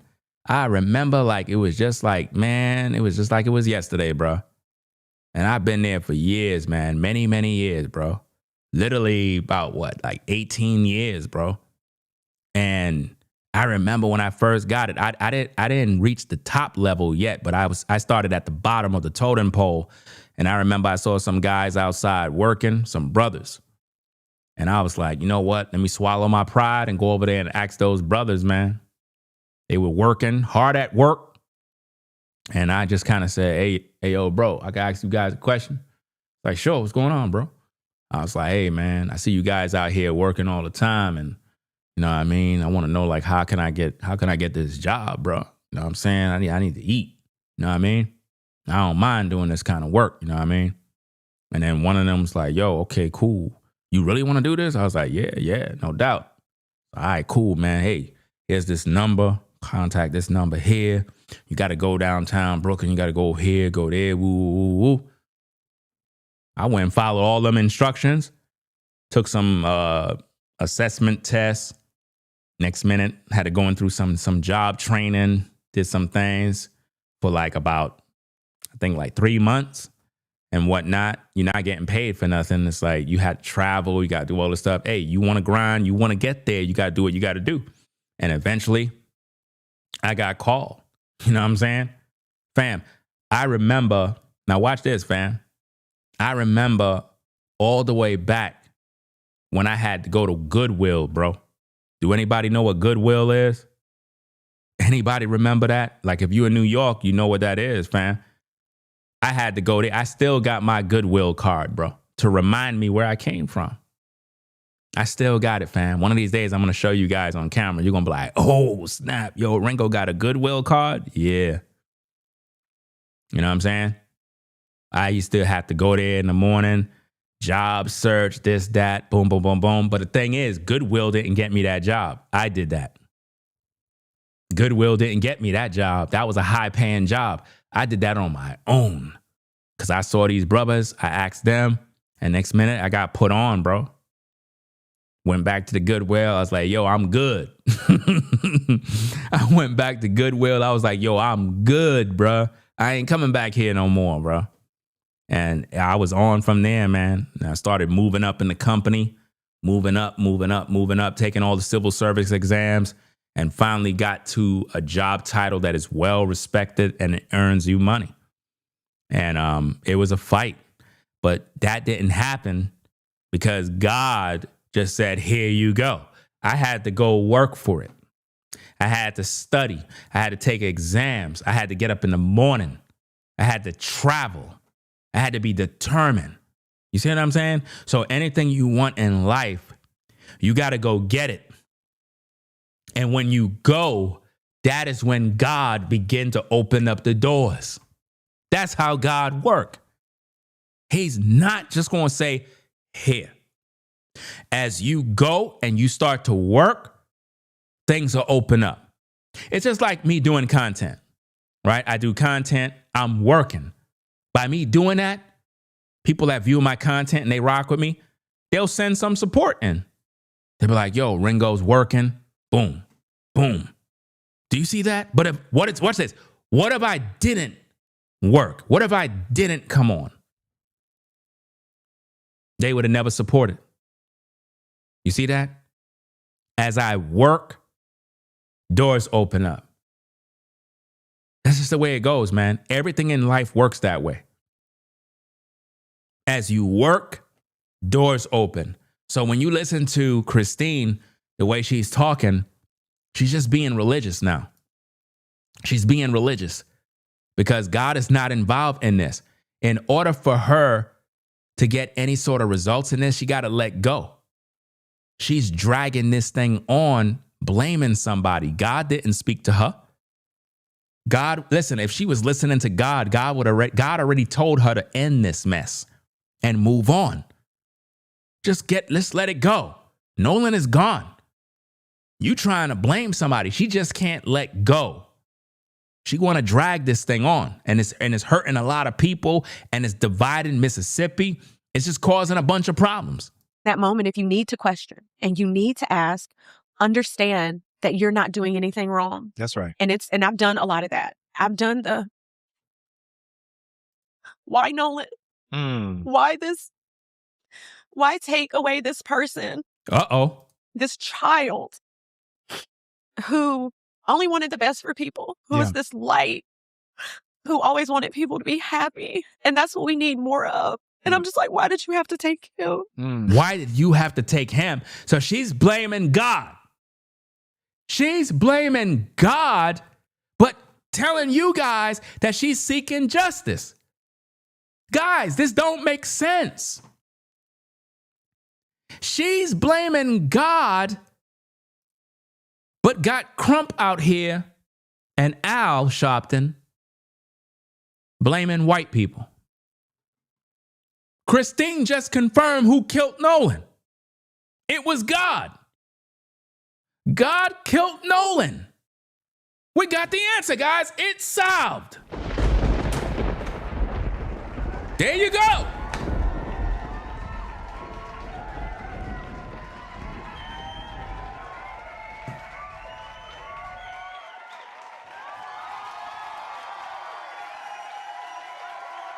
Listen to what she said, gang. I'm going to rewind it back. Listen to what she said. She blamed God. She said God took him. He understands our heart. He sees what we're going through. So in that moment, if you need to question and you need to ask, understand that you're not doing anything wrong. That's right. And I've done a lot of that. I've done the why Nolan? Why this? Why take away this person, this child who only wanted the best for people, who was this light, who always wanted people to be happy. And that's what we need more of. And I'm just like, why did you have to take him? Why did you have to take him? She's talking about God, y'all. She's telling God, why did you have to take him? So now we know who killed Nolan. Do you see that? God killed Nolan, according to Christine. So why is Christine talking about she's seeking justice and getting Ben Crump and all these other race hustlers? For what? How are you are they gonna hold God accountable? Are they gonna put God in prison? But then too, the circumstances, like us having to go through this, like it's been hard. It's been very hard. But at the same time as I'm asking why, I'm also saying thank you. Yeah. Thank you for blessing us. Blessing us. You know how? Blessing us, fam? Blessing them with the money. You see that? Look, guys, when they leave that podcast, that's exactly how they smiling. Because they know they got that check. They making money. It's good. They don't have to work. They haven't been to work in 2 months, fam. 2 months. Imagine, guys, 2 months and you didn't work. Not a day. That's crazy, man.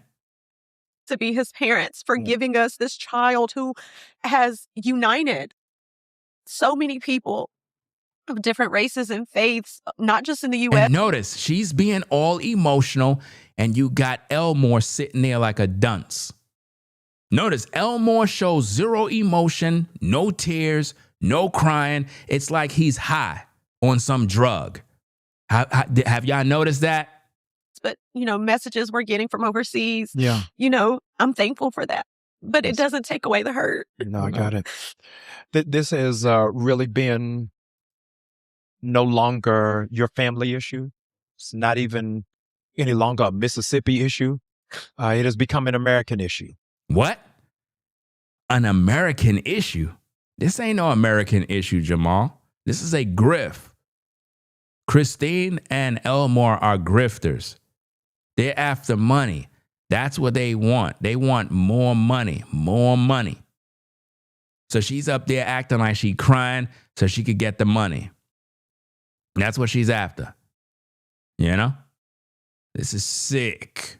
Absolutely sick that they dragging this mess on to make more cash. And I want to enlarge the conversation because you have both Black DNA and Filipino DNA. Do you see what he just did?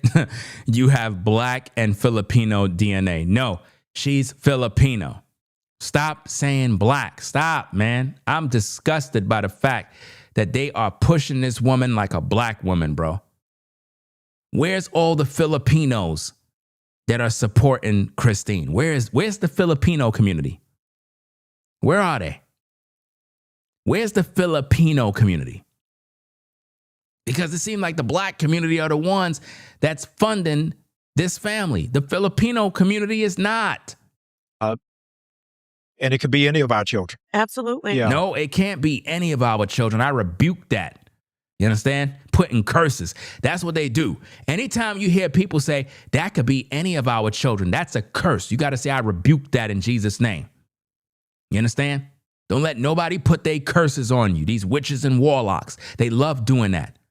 Well, Ringo, what if that was your child? No, that's your child. Your child gonna die.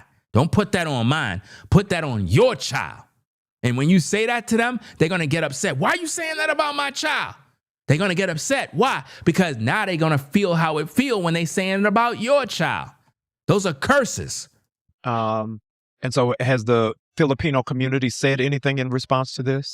They have in support. We're also, I think, getting some things lined up with an organization as well. I've had some of the Filipino creators. She's lying. She's lying. I can see it on her face. She's lying. The Black community been supporting her, not no Filipino community. And I think one in particular, he has done so many videos. Can't remember his name. Yeah. You can't remember his name? What? So hold up. You just said it is a Filipino creator that's making a bunch of videos, but you can't remember his name.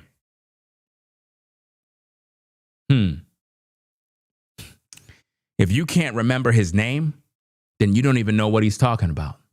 Because if what that creator was talking about was valuable to you, you would remember his name. That's disgusting.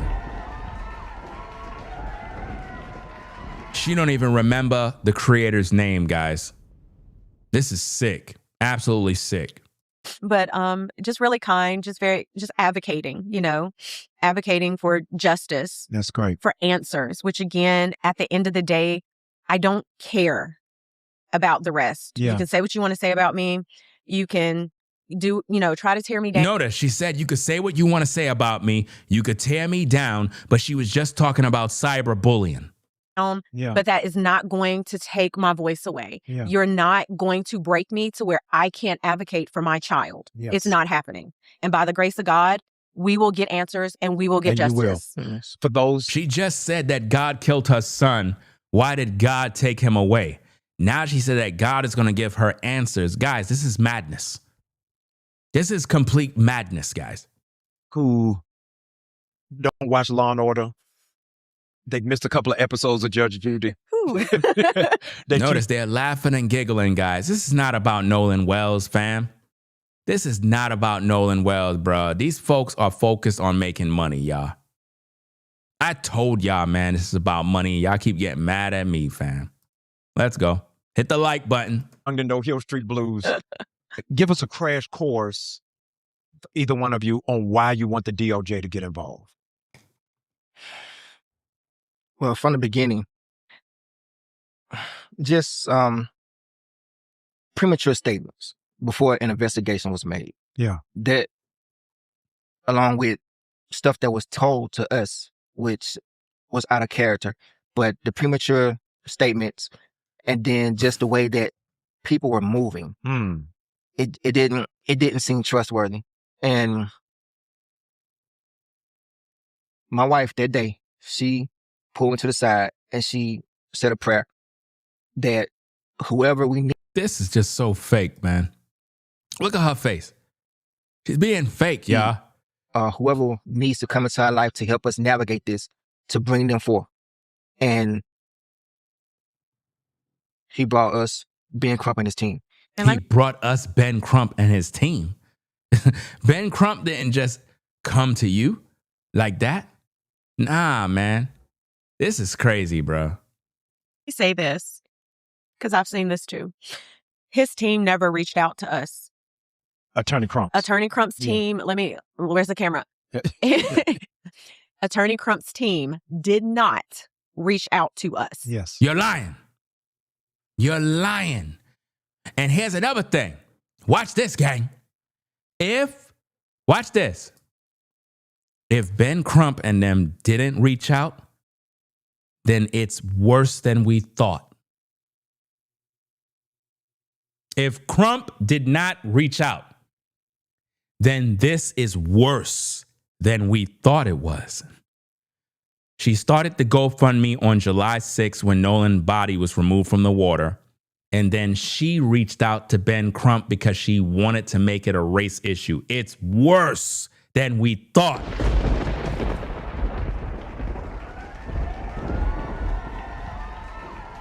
Man.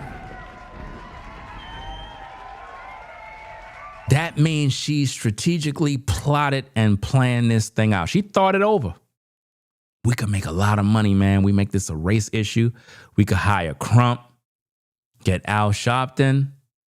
Man, we could definitely make a lot of money on GoFundMe. The black community will help us out. It's in Mississippi. We can make it a race issue that these white people did it. Yeah, man, we could get a lot of money. That's what they did, y'all. That means they planned this whole thing. They planned this whole thing, y'all, to get the money. It was all about the money the whole time. It was not about Nolan's justice. It was about making money. You understand? I'm hearing word that Nolan didn't even live with them, y'all. That's crazy. That he would visit. This is wild, man. They did this kid dirty, bro. Right after his death, they decide it's time to milk the system and get paid. That's what they were focused on. What it was is when we were at Lake Mars and he and I sat there and I said that prayer. And then we went to the coroner's office and the whole thing. And finally we made it back home. Things were already set in motion. My wonderful friend group, they were like Johnny on the spot. That's great. That next morning it was, hey, look, I have this, this, and this. Boom, boom, boom. I'm not going to say her name because I don't need her getting bullied either because apparently my nail tech got bullied. Notice she said bullied. Do you see that? So it's not criticized. It's bullied. Notice they're not saying criticize or someone critiques someone or someone's questioning someone. No, it's bullied. That's the word they throw on it. I can't stand that word. Wow. Yeah. Nail tech. It's a good thing your husband don't have a barber. Because his barber would have got it. And let me say this. His barber was the first one to cut Nolan's hair. I just want to put that out there too. Yeah. There have been other reports. There's only been. Did you get that? He just said his barber was the first to cut Nolan's hair. Who's that barber? That's brother Emmanuel. Emmanuel was the one that first cut Nolan's hair. You see that? one person for the longest who ever touched Nolan's head, and then the guy that has come in the last couple of years still in the same shop. Nolan has only been to that one. All of our boys. Oh, you do have a barber? Yes. Oh, I was We're giving not you a gonna say his hard name. time. Yes, I have. No, I was looking at his bald head. I thought it was a DIY. You No, that no, on. I'm trying to hold on. Yeah, I'm right with you, brother. No shade. I'm right with you. We fighting to keep it alive. Yes, Nothing sir. wrong Yes, with that. sir. Y'all keep on fighting. I Yeah. believe in you. Yes. No. But yeah, Thank no, you. he Attorney Crump's team did not reach out to us. Again, God set things up for us. Yeah. He, Wait, did I just hear what I thought I heard? Hold on, let me wind that back. I know I'm not bugging. Hold on. Oh, you do have a barber? Yes. Oh, I was We're giving not you a gonna hard say his name. time. Yes, I have. No, I was looking at his bald head. I thought it was a DIY. You No, that no, on. I'm trying to hold on. Yeah, I'm right with you, I'm trying to brother. hold on. No shade. I'm right with you. We fighting to keep it alive. Yes, Nothing sir. wrong Yes, with that. sir. Y'all keep on fighting. I Yeah. believe in you. Yes. No. But yeah, Thank no, you. he Attorney Crump's team did not reach out to us. Again, God set things up for us. Yeah. He, be careful what you pray for. Notice she said God set things up for us, but she just got finished saying that God was the one that took Nolan. But now she's telling you that God is setting up everything for her to get with Crump. Good, but I'm thankful. I'm thankful that in that moment, after we heard a body Yes. had been recovered, faith was still strong enough at that time to be able to be like, look, I know you're hurting, Yes. but I'm here. Yeah. And I have told him time and time again, even in the worst moments, that peace and that love, Yes. I can still feel that. Yeah. Oh, that's Doesn't take beautiful. away the hurt, Yeah. but I know God got us. And Oh. I know he don't play about us. No, that's beautiful. And we're going to be all right. I'm glad you said it, because second to the outrageous attacks against you, I'm in a chokehold on the attacks on Attorney Crump, who is one of the purest individuals who really has a heart. Ben Crump is a piece of shit.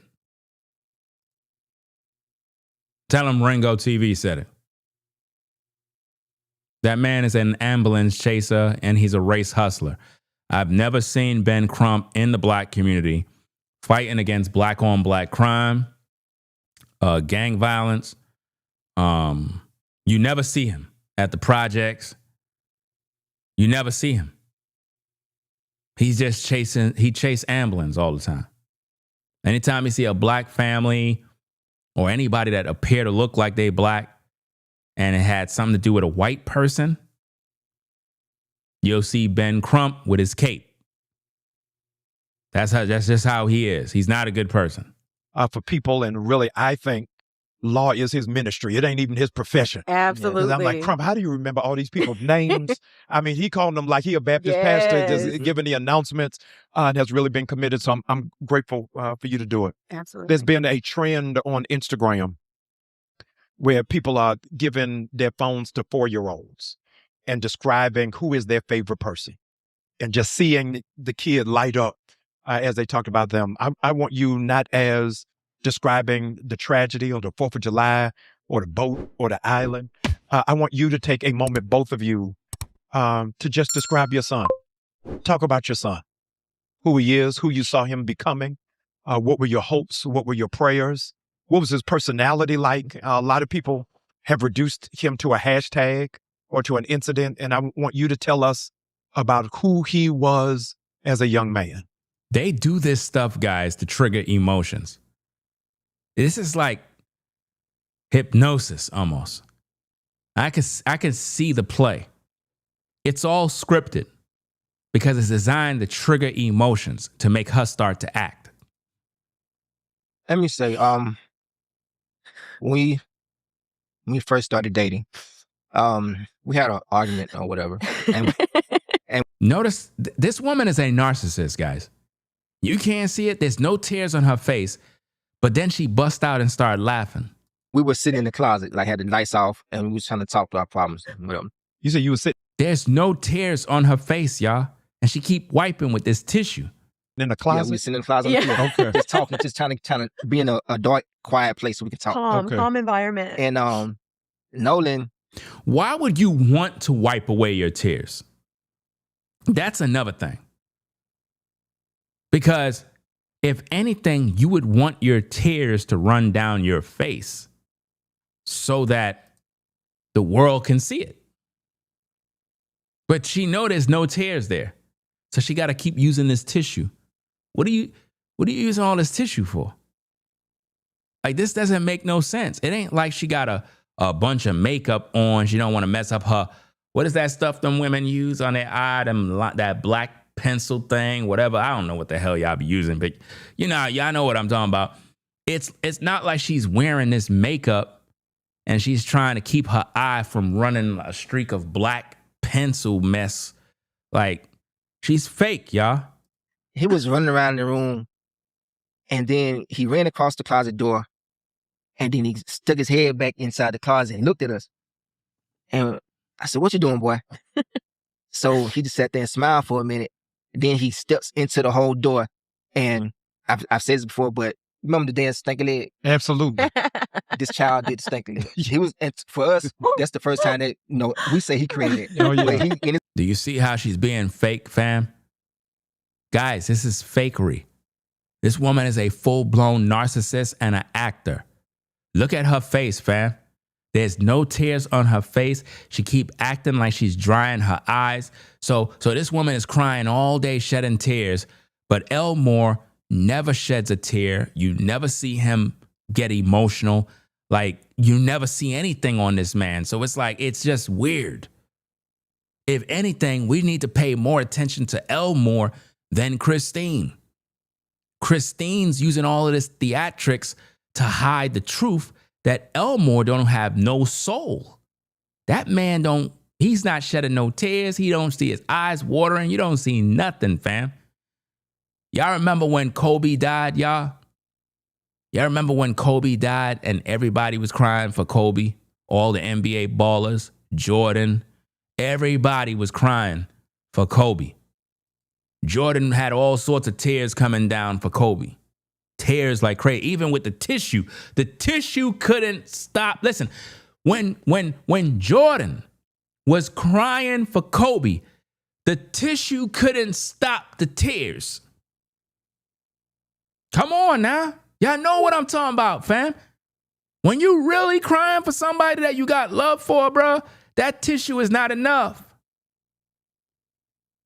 But with this woman, she's fake crying, bro. That's all fakery, bro. She's fake. She's not crying. It's all an act, bro. It's an act. They laughing at us, man. I've been trying to wake y'all up for a long time, and y'all won't listen. This is a grift. They're grifters. the diaper, this little dance, whatever. And I forgot what we was arguing about, but it all went out the way. Yeah. And she opened her arms and he ran to us. And at that moment, I knew that he was going to be the type of person that when he walks into a room, his aura was going to be so strong that people would naturally gravitate to him. Mm. And that was a lot of the conversations that I would have with him as he got older, because of that quality, the people that come, that attract to you, you really have to study them, because everybody that comes to you is not going to be for you. Yeah. Yeah. And I really hammered that down in him when he got to middle school. You see what he's saying? He's basically saying when them white boys come to you, they not going to really be for you. He's making it a race issue, y'all. Y'all can't see. He's throwing white people under the bus. He's blaming white people. But Nolan always had white friends. Nolan dated white girls. Come on now. Why are they making it a race issue when Nolan liked white girls? It's in photos. I showed you guys the photos of the chicks he was dating. He was at the prom, there, all over the place. He hang with nothing but white boys. So this family know that all of Nolan's friends are white. So why are they making it a race issue, like being around white people is dangerous now? Like, why are they doing that? He making it seem like he tried to instill values in Nolan, like you got to be careful when you're around these white folk. They dangerous now. people around you. Wow. You can't trust everyone. Wow. Watch. You got two Discernment. ears first, Mhm. one mouth, two eyes. Use these more than you use this. Do you see that, fam? Mr. Onsley's a racist too, bro. Those are racist comments, fam. Like, seriously, to tell your kid, oh, when you get around white people, you know what I'm saying? You got to be careful, you know what I'm saying? That's racist, bro. He ain't saying that about black people. His focus is white people. To be humble. He was humble. Well, he is a humble person. Yeah. Yes. I was in high school, I was drilled every day by my high school coach, by character. Didn't really understand it then. But as I got older and got into college, I appreciate that coach for drilling that in me by character. I drilled it into my children, character. Yeah. Don't look at a man for their skin color or a person for their skin color. Judge them by their character. It don't matter what color they are. If they have good character, keep them people close. If their character is not the same as yours or below yours or just bad, don't be around those type of people. So when I said that I didn't teach my son about color, I didn't mean I didn't teach him about black and white. We have those Yeah, conversations. because people have blown that up. I grew up, I didn't have a lot. I didn't have a whole bunch. So I had to really kind of, live with the That's what, Mhm. Yes, sir. people, single parent home. But I taught him to judge people by their character, not by skin color, because people are fickle by anything. You know, this man is lying. I know he lying. Because black folk, and I'm going to be honest, fam, Elmore is full of shit. We got to talk about it. Black folk. See, I'm 49, so I know I'm telling facts. Black folk do not raise their kids talking about, oh, don't judge people by their color. We don't teach that shit. We don't teach our kids that. You know why? Because it has always been the other nations doing that to us, where the other nations got to teach their kids not to judge you by this and judge you by that. I don't remember raising up parents like, oh, you don't judge people by their skin color and X, Y, and Z.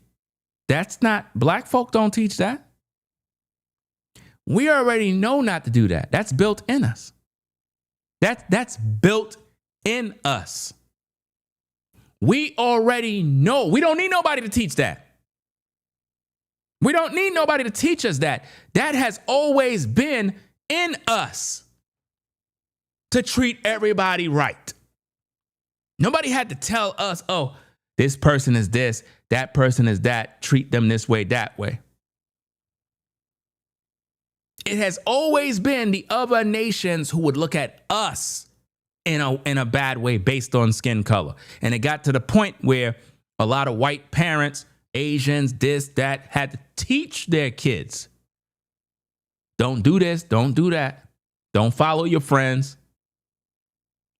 I remember when my girls were younger.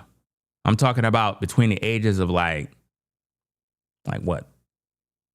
3, 5, somewhere around there, like 2 to 5, somewhere around there.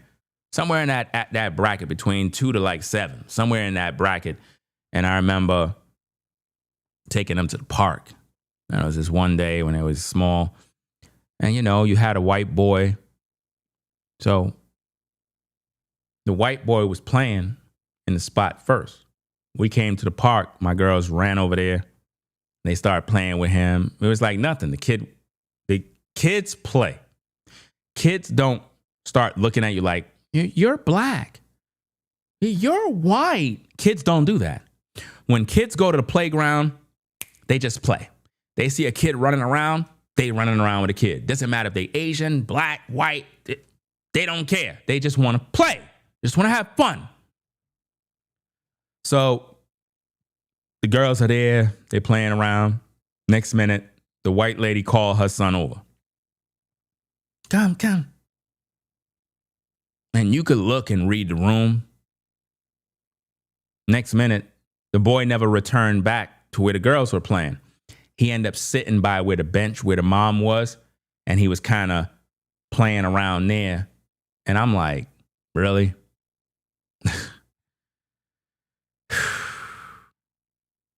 You really gonna tell your son, I don't want you playing over there with them kids? Because we could read the room, fam. And I was disgusted. I'm like, damn, you can't even And see, it's not the kid's fault. It's the parents. The parents be doing that type of dirt, man. I remember one time I called somebody out on their bull crap. Oh yeah. I couldn't deal with it, fam. I had to call somebody out on their BS, man. There was one time that happened again. You know what I'm saying? This time I think it was one boy and was it two boys? I think it was two boys. And I had let my girls again play. Then I noticed the parents was like, come.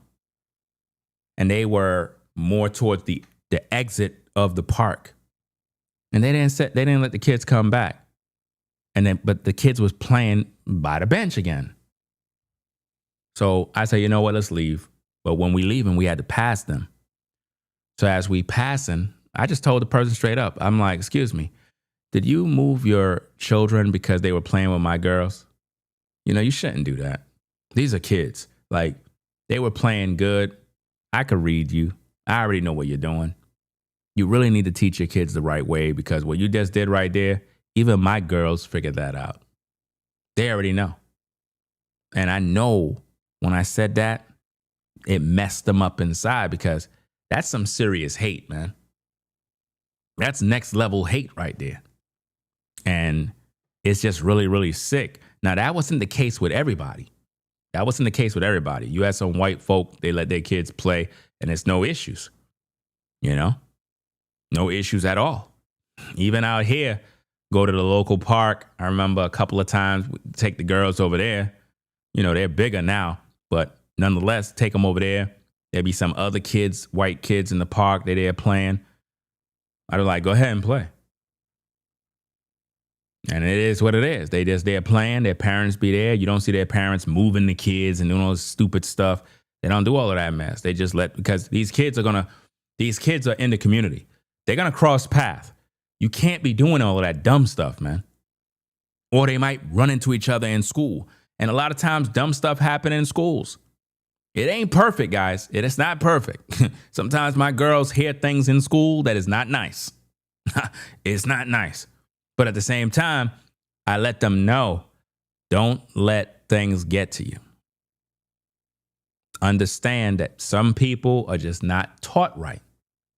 And if you hide these things from them, they're not going to be able to develop and understand how the world is. But I don't want them to think that if anybody is white,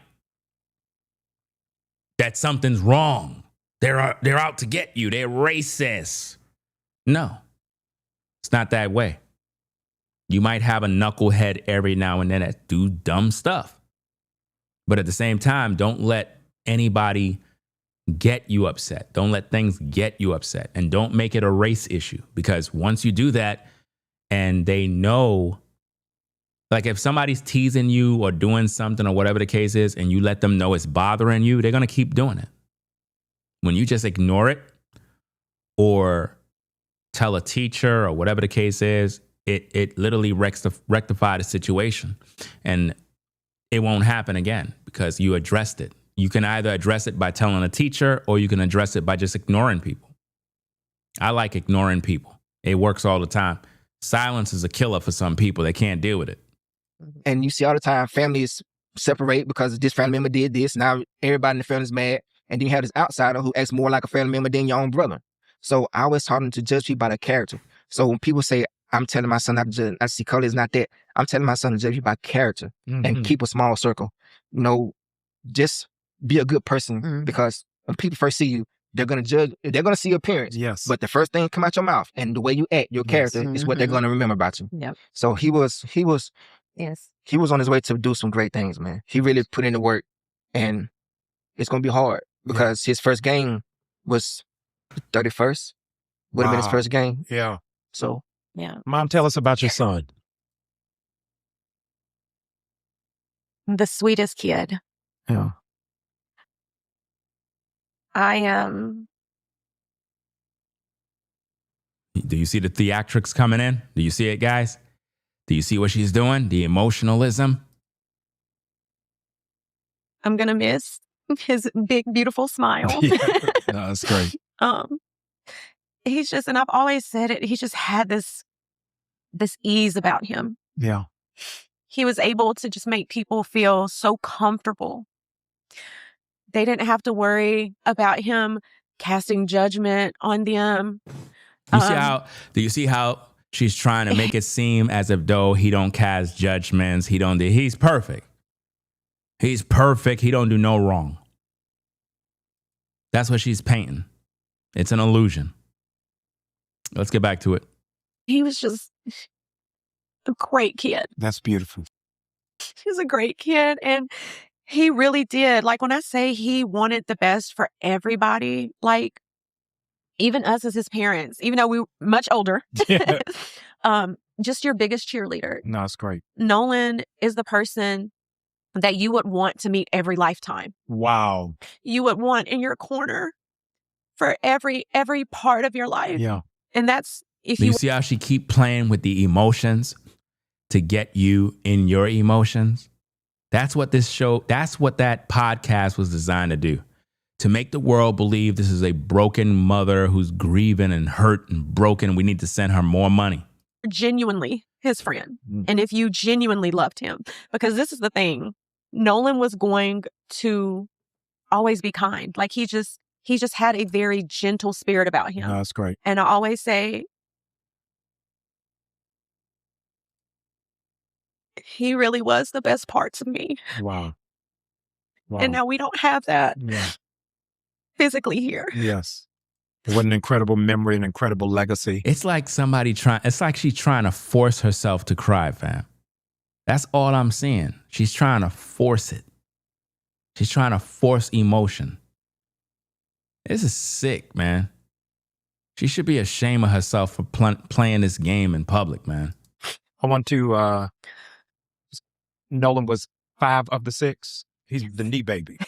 Right. He was number 4. Number 4. Yeah, number 4. Okay. So tell me how. You see that?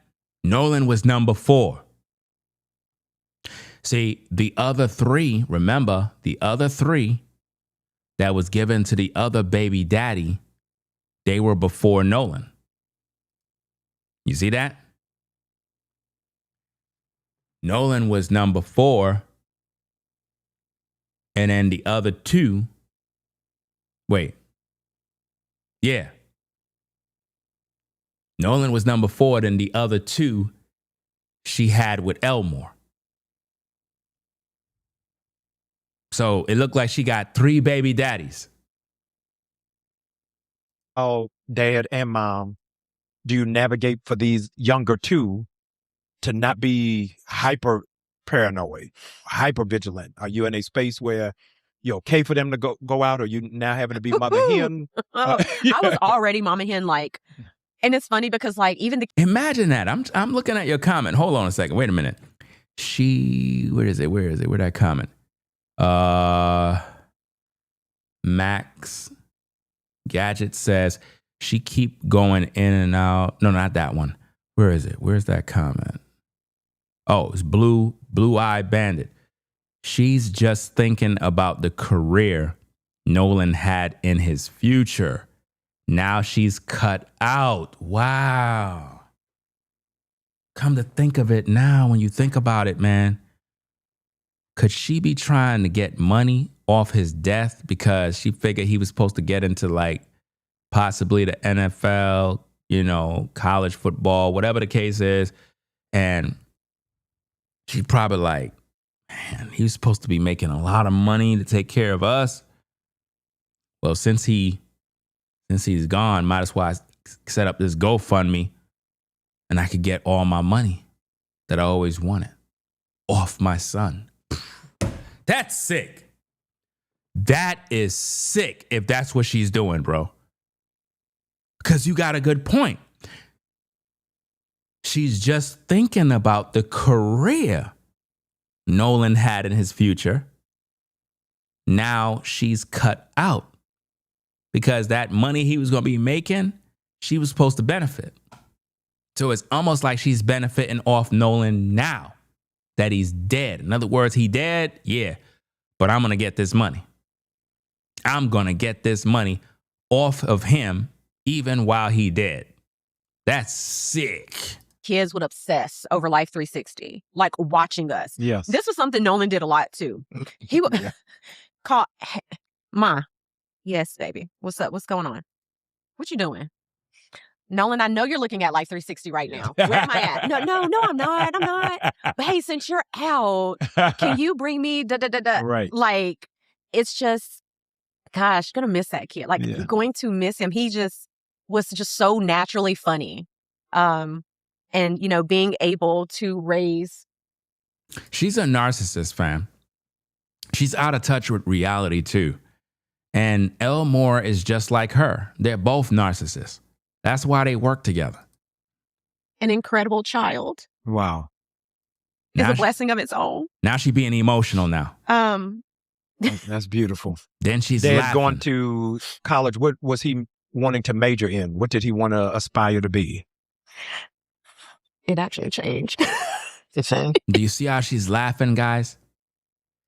Do you see how she's laughing?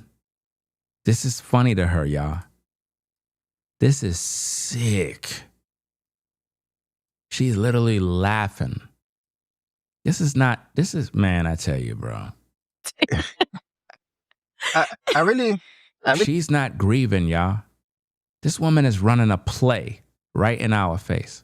think he was wanting to do something with broadcast and media because he did it in high school. He was part of this group called GTV or something. But Mhm. They keep talking about Nolan's career and what he could have been doing. They saw Nolan as a meal ticket. And now they're trying to benefit off his death to make as much money as possible. That's what it is. taught him how to, do videos, edit videos. And that's why, he was helping his mom edit when she was doing her stuff online. I didn't want to do social And media. stuff, He made me. But She just said she didn't want to do social media. This proves she is now a social media influencer, guys. You know? Her TikTok grew, Instagram, all this other stuff. She's now a public figure. he was really, I think was going to be something in media, Yeah. After he got done with his playing career. Mhm. Yeah.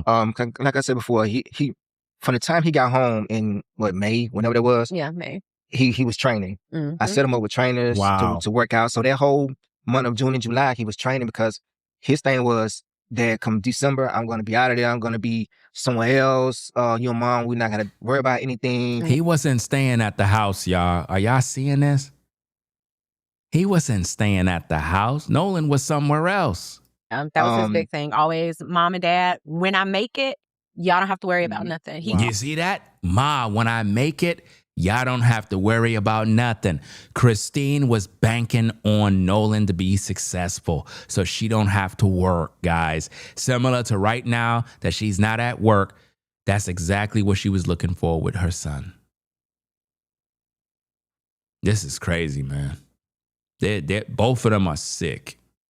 Both of them are sick and greedy. Always said that I'm gonna that's take care of y'all. You don't have to worry about going to work. I'm gonna retire you. You see? He even said his auntie, my sister, he's gonna retire her too. Yeah. Yeah. No, that's beautiful. Do you see that? You don't have to work. I'm going to retire you. Woo, woo, woo. That's what they were doing, fam. This is sick. Man. People, CPAs I had set up so we can talk to, Mhm. agents set up, people that I had, written down, the people Hold on. called easy for them. And, he was, I think he would have been the uncle that all the other siblings' kids would have called. I need so-and-so, so-and-so, so-and-so. Yeah. Give me a minute. Let me see if I can fix this thing. I don't know why it's out of sync. I don't know why, but let me do this. Give me a minute. Hey, fam. Hold on. Nolan, I know you're looking at Life 360 right now. Where am I at? No, I'm not. I'm not. But hey, since you're out, can you bring me da-da-da-da? Right. Like, it's just, gosh, gonna miss that kid. Like, Yeah. going to miss him. He just was just so naturally funny. And, being able to raise an incredible child Wow. is a blessing of its own. Um, That's beautiful. Dad, going to college, what was he wanting to major in? What did he want to aspire to be? it actually changed.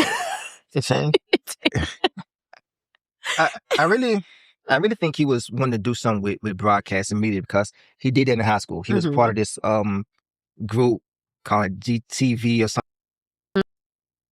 Before he from the time he got home in May, whenever that was, Yeah, May. He was training. I set him up with trainers to work out. So that whole month of June and July, he was training because his thing was that come December, I'm going to be out of there. I'm going to be somewhere else. You and Mom, we're not going to worry about anything. Yeah, that was his big thing. Always, Mom and Dad, when I make it, y'all don't have to worry about nothing. He always said that. I'm going to take care of y'all. You don't have to worry about going to work. I'm going to retire you. That's exactly what Nolan is doing right now in death. Retiring her and Elmore. That's why they're not at work now, fam. We putting it together. They're using Nolan because they feel Nolan owe them. You get it? They're getting their money's worth. This is sick. He even said his auntie, my sister, he's going to retire her too. Yeah. No, that's beautiful. Yeah, I had people, CPAs I had set up so we can talk to, agents set up, people that I had, written down. You see that? Elmore had things set up for agents for him to talk to. They had it all planned. Yo, this is crazy, man. They really was planning on making money off of this kid, bro. People we was going to meet. So when that time comes, I was going to take care of the business. All I needed him was focus on what he needed to do when that's being the best athlete he could possibly be.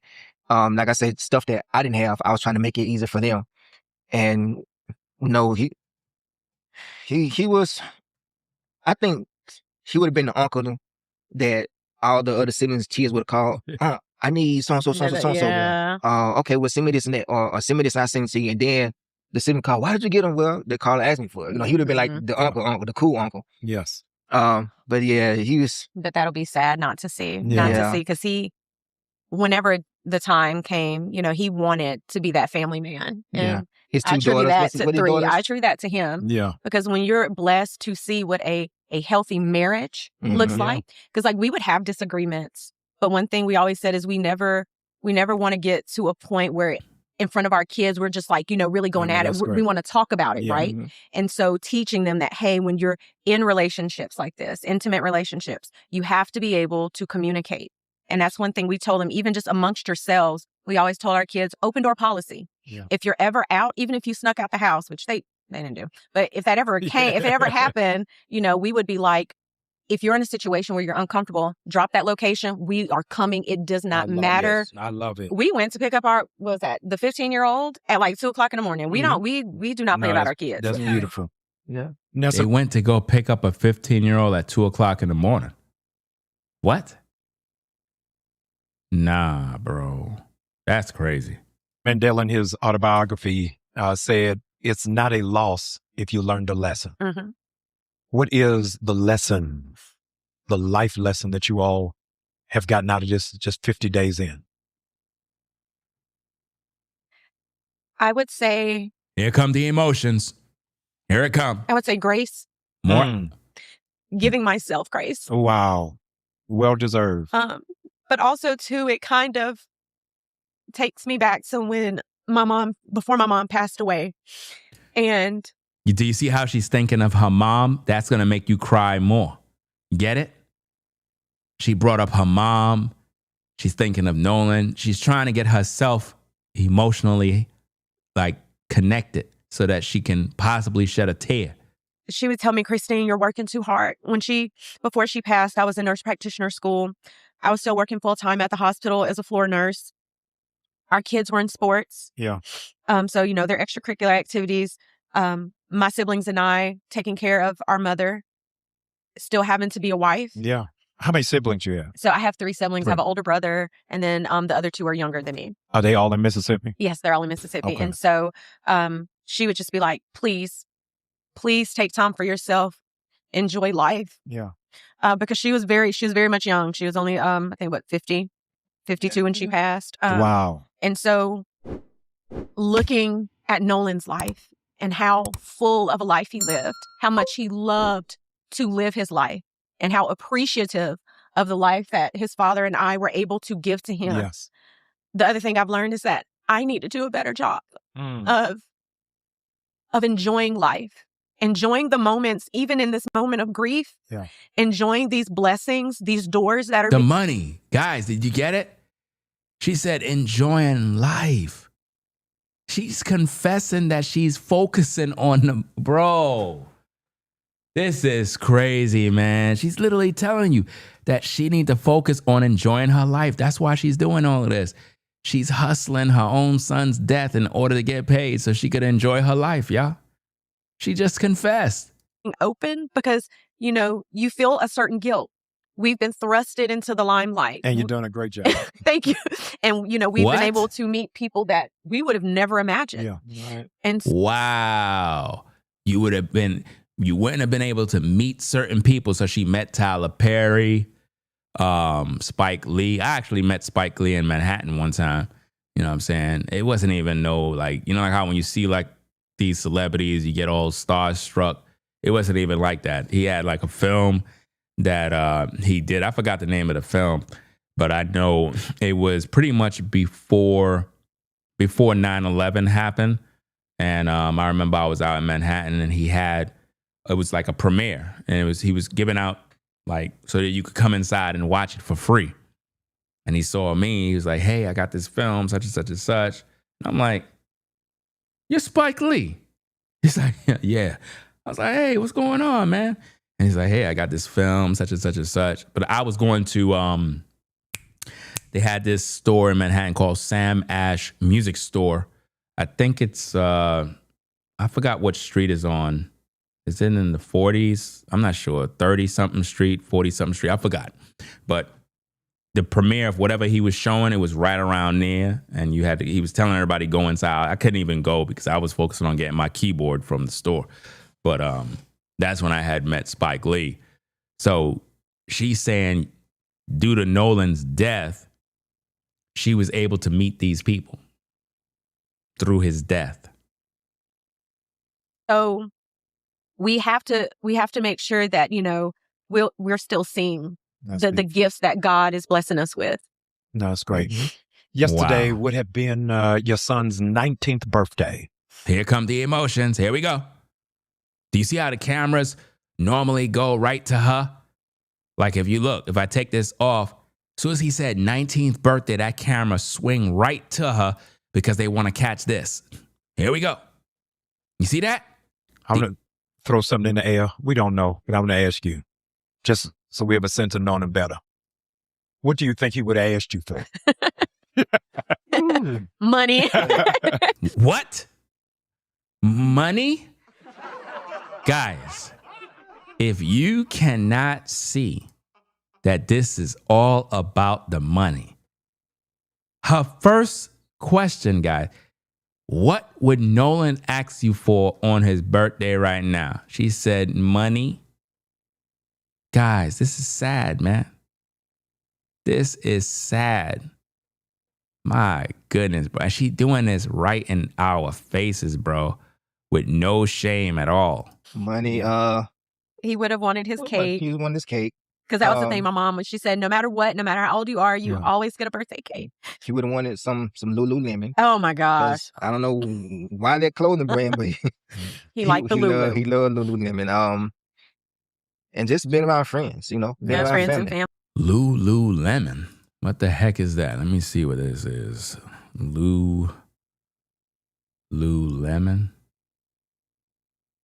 Let me see what this is. Oh, it's like an athletic type brand. Let me see. Kind of look up this stuff, find out what's going on.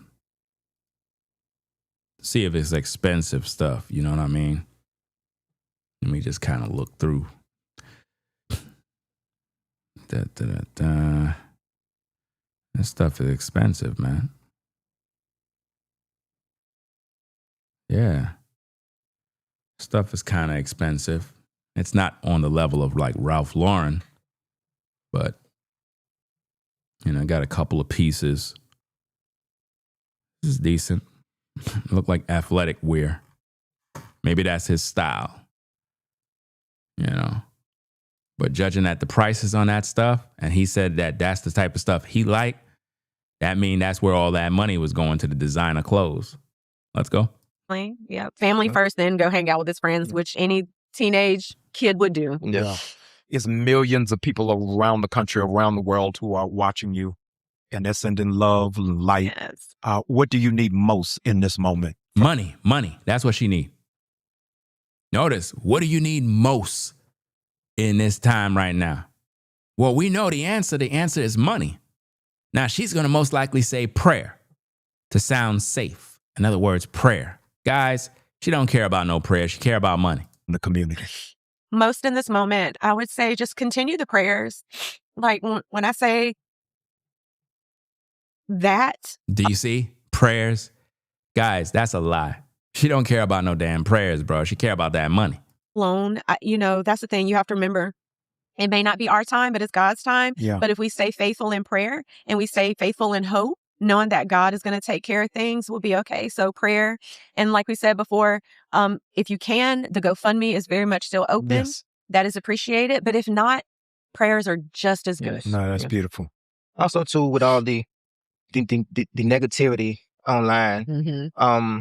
Notice the negativity online. You're online, Elmore, and people are tired of seeing you online because you're not grieving. You never even shed a tear for Nolan. You're talking about negativity online. I think when we go out and people see us and you see the support, Yeah. Yes. it overshadows the negativity because, That's great. It is. this It's is just wonderful. a small portion of people who half of them don't know Nothing. man Nothing. Never Yeah. met our But child. Nothing. We're getting support and love from people all over the country. You mean you're getting money from people? How is it that you guys got time to look at negativity? Why are you even focused on that? Who recognize us, walk up to us, give us their support, give us their love, and that we appreciate that so much because we know if they're in tune with us that much, that they're taking that same energy home to their family Mhm. and displaying that love to their children. And having those conversations. We saw a guy today. He walked up on us today. Man, we're with you. I think they were from I think Minnesota. Yeah. He's like, we're with you. We're in our prayers. And he had a son there. And when I saw his son, he looked around the same age as Nolan. Yeah. And at the end, when we got ready to go our separate ways, I told him, look, whatever you do, hug him, tell your son you love him, man. That's beautiful. It might feel a certain way, but Do you see all the emotional stuff? This is a staged event, guys. I mean, this is like so textbook clear. He say things to trigger emotions in Christine. Jamal say things to trigger emotions in Christine. That's what they're doing, man. It's a play. hug him and tell him you Pay love off him. in the end. Yeah. And we have to show that more in our community, letting the boys know, like, Yep. that's how you show love. It's okay to say I love you. It's okay to hug. Say it loud for the people in the back. Hug me. Yes. Love on me. But no, we appreciate it because No. too, that helps strengthen us. It helps to make sure we know that no matter what this outside noise You is gotta- saying, yes. the focus is what happened to Nolan. That's what we want to know. Yes. And we don't care who's offended, who's upset, who's outraged. Mhm. We need to know what happened. Yes. But the whole show, you guys weren't really focused on Nolan. That's the problem. Y'all were focused on materials, what Nolan could have been in order to make money, and who he's going to retire. These folks weren't even focused on any leads, what they got in an investigation. What's the word with Nolan's cell phone? Did you guys give it to the FBI? Like, what's really going on with that autopsy, the toxicology results? Like people want to know what's good with that. You know what I mean? They ain't even giving you no info. I am so thankful for you all sharing with me on today. Know that I'm standing with you. More than that, I'm praying for you. And I'm believing at the end that God is going to release peace for you all to get to this next chapter. And I'm praying for the baby too. The two babies left. Yeah. That God will cover and that God will groom them. Absolutely. We pray for all of you who have had the unfortunate, unnatural Mm-hmm. experience of having to bury your own child. Now he's putting the emotions on you, those of you that had to bury a child, so that it could be reminded. That's what they do, guys. That's how they get your emotions, man. They remind you of what you went through so that you can simultaneously connect with Christine. That's what they do to you. I pray that God will stand with you. We're going to be standing with this family, standing with Attorney Crump. As we find out more, we'll let you know what is at stake, because all is on the line. You're watching the Jamal Bryant podcast. Let's be All is on the line, he said. What do you mean all is on the line? All of the money. That's on the line. clear with the parents of an incredible. You see that? It's all about the money, fam. It was all about the money. So, guys, we're going to get up on out of here, fam. We're going to get up on out of here. And be sure to check out the Ringo TV Raw channel. I will be streaming live there as well every day. I did a stream last night and whatnot, talking about the Carmelo situation. I did one on this platform as well, but I also did one over there, which is different from the one that I did here. But I'm going to be over there as well, streaming and stuff like that, building up the platforms and stuff, just putting in work, grinding out, doing what I got to do. I actually wasn't even going to do this live, guys, but I still got to work. I got to grind. I got to do what I got to do, fam. So, hey, appreciate everybody stopping by. It is what it is. Damn, it's 4:27 a.m. in the morning. Phew. I'm going to go get me some Captain Crunch. How many of y'all eat Captain Crunch? I'm going to go get me a bowl of Captain Crunch. Am I the only one that like to like warm milk a little bit? Like you just warm the milk a little bit and then you put it in the Captain Crunch? Like with warm milk. It don't taste different. You know? It have like a captainy, crunchy type taste. Yeah. I don't know, man. Go get some Captain Crunch, man. But yeah, we're going to get up on out of here. So, hey, peace and blessings, man, to everybody that pulled up. If you're new to the platform, guys, consider subscribing to the channel. We'll catch you guys later on in the day. I got a lot of work I got to do. Man, I got a bunch of work, guys, but I got to stay focused, keep grinding, do what we got to do. Shout out to everybody on the 9-to-5 grind. Shout out to everybody on the road, driving. Drive safe if you out there on them roads, man. Be careful when you out there, fam. Drive safe, safe, safe. I mean, don't do nothing stupid. Don't rush nothing. Take your time. You know what I mean? No road raging, acting the fool. Just get home safe and don't make no mistakes. As long as you're doing what you got to do, you'll be good to go. So appreciate everybody stopping by. And shout out to everybody that hit the like button. Be sure to hit the like button, guys. If you haven't hit the like button, give that video a thumbs up. We really appreciate that. That helps us with the algorithm. And that's about it. So we're going to have more commentary, guys. We're going to have more content. I'm going to try to get some part content in the morning. Hopefully I can get up to go. It's already 4:29 a.m.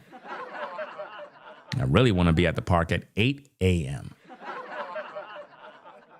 I like to get everything done early in the morning. I don't like when it's like hitting the afternoon and I didn't get my work done. I get upset. But yeah, so we're gonna get up on out of here, guys. Catch the replay if you didn't catch it from the beginning. We got a lot of content we got to review, fam. I got to get things in order, but yeah, that's about it. So rate, comment, and subscribe, guys. I'll catch you in the next one. That's right. Ringo TV.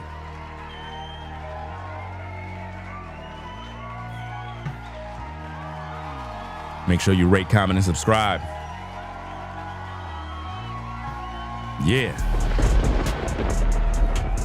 Make sure you rate, comment, and subscribe to the channel, Ringo TV, the #1 reactionary channel on YouTube, putting in work since 2006 till now. Subscribe today. Ringo TV. I'll catch you all in the next one. Y'all be safe out there. Rate, comment, and subscribe. Peace and blessings to the moderators, V Dubman, Caramel, Kimmy Kim. Shout out to everybody out there. We out. Peace. We out of here. If you like our content, consider supporting via Cash App at $Ringo TV Raw. Become a patron on patreon.com for exclusive video content not shown on YouTube. You could also support through PayPal at paypal.me/Ringo TV Raw. Subscribe to our YouTube channel and click the bell to be notified of new content. Follow me on Instagram at Ringo TV Raw. This is Ringo TV Reactions, the only channel on YouTube bringing you the truth 100% raw.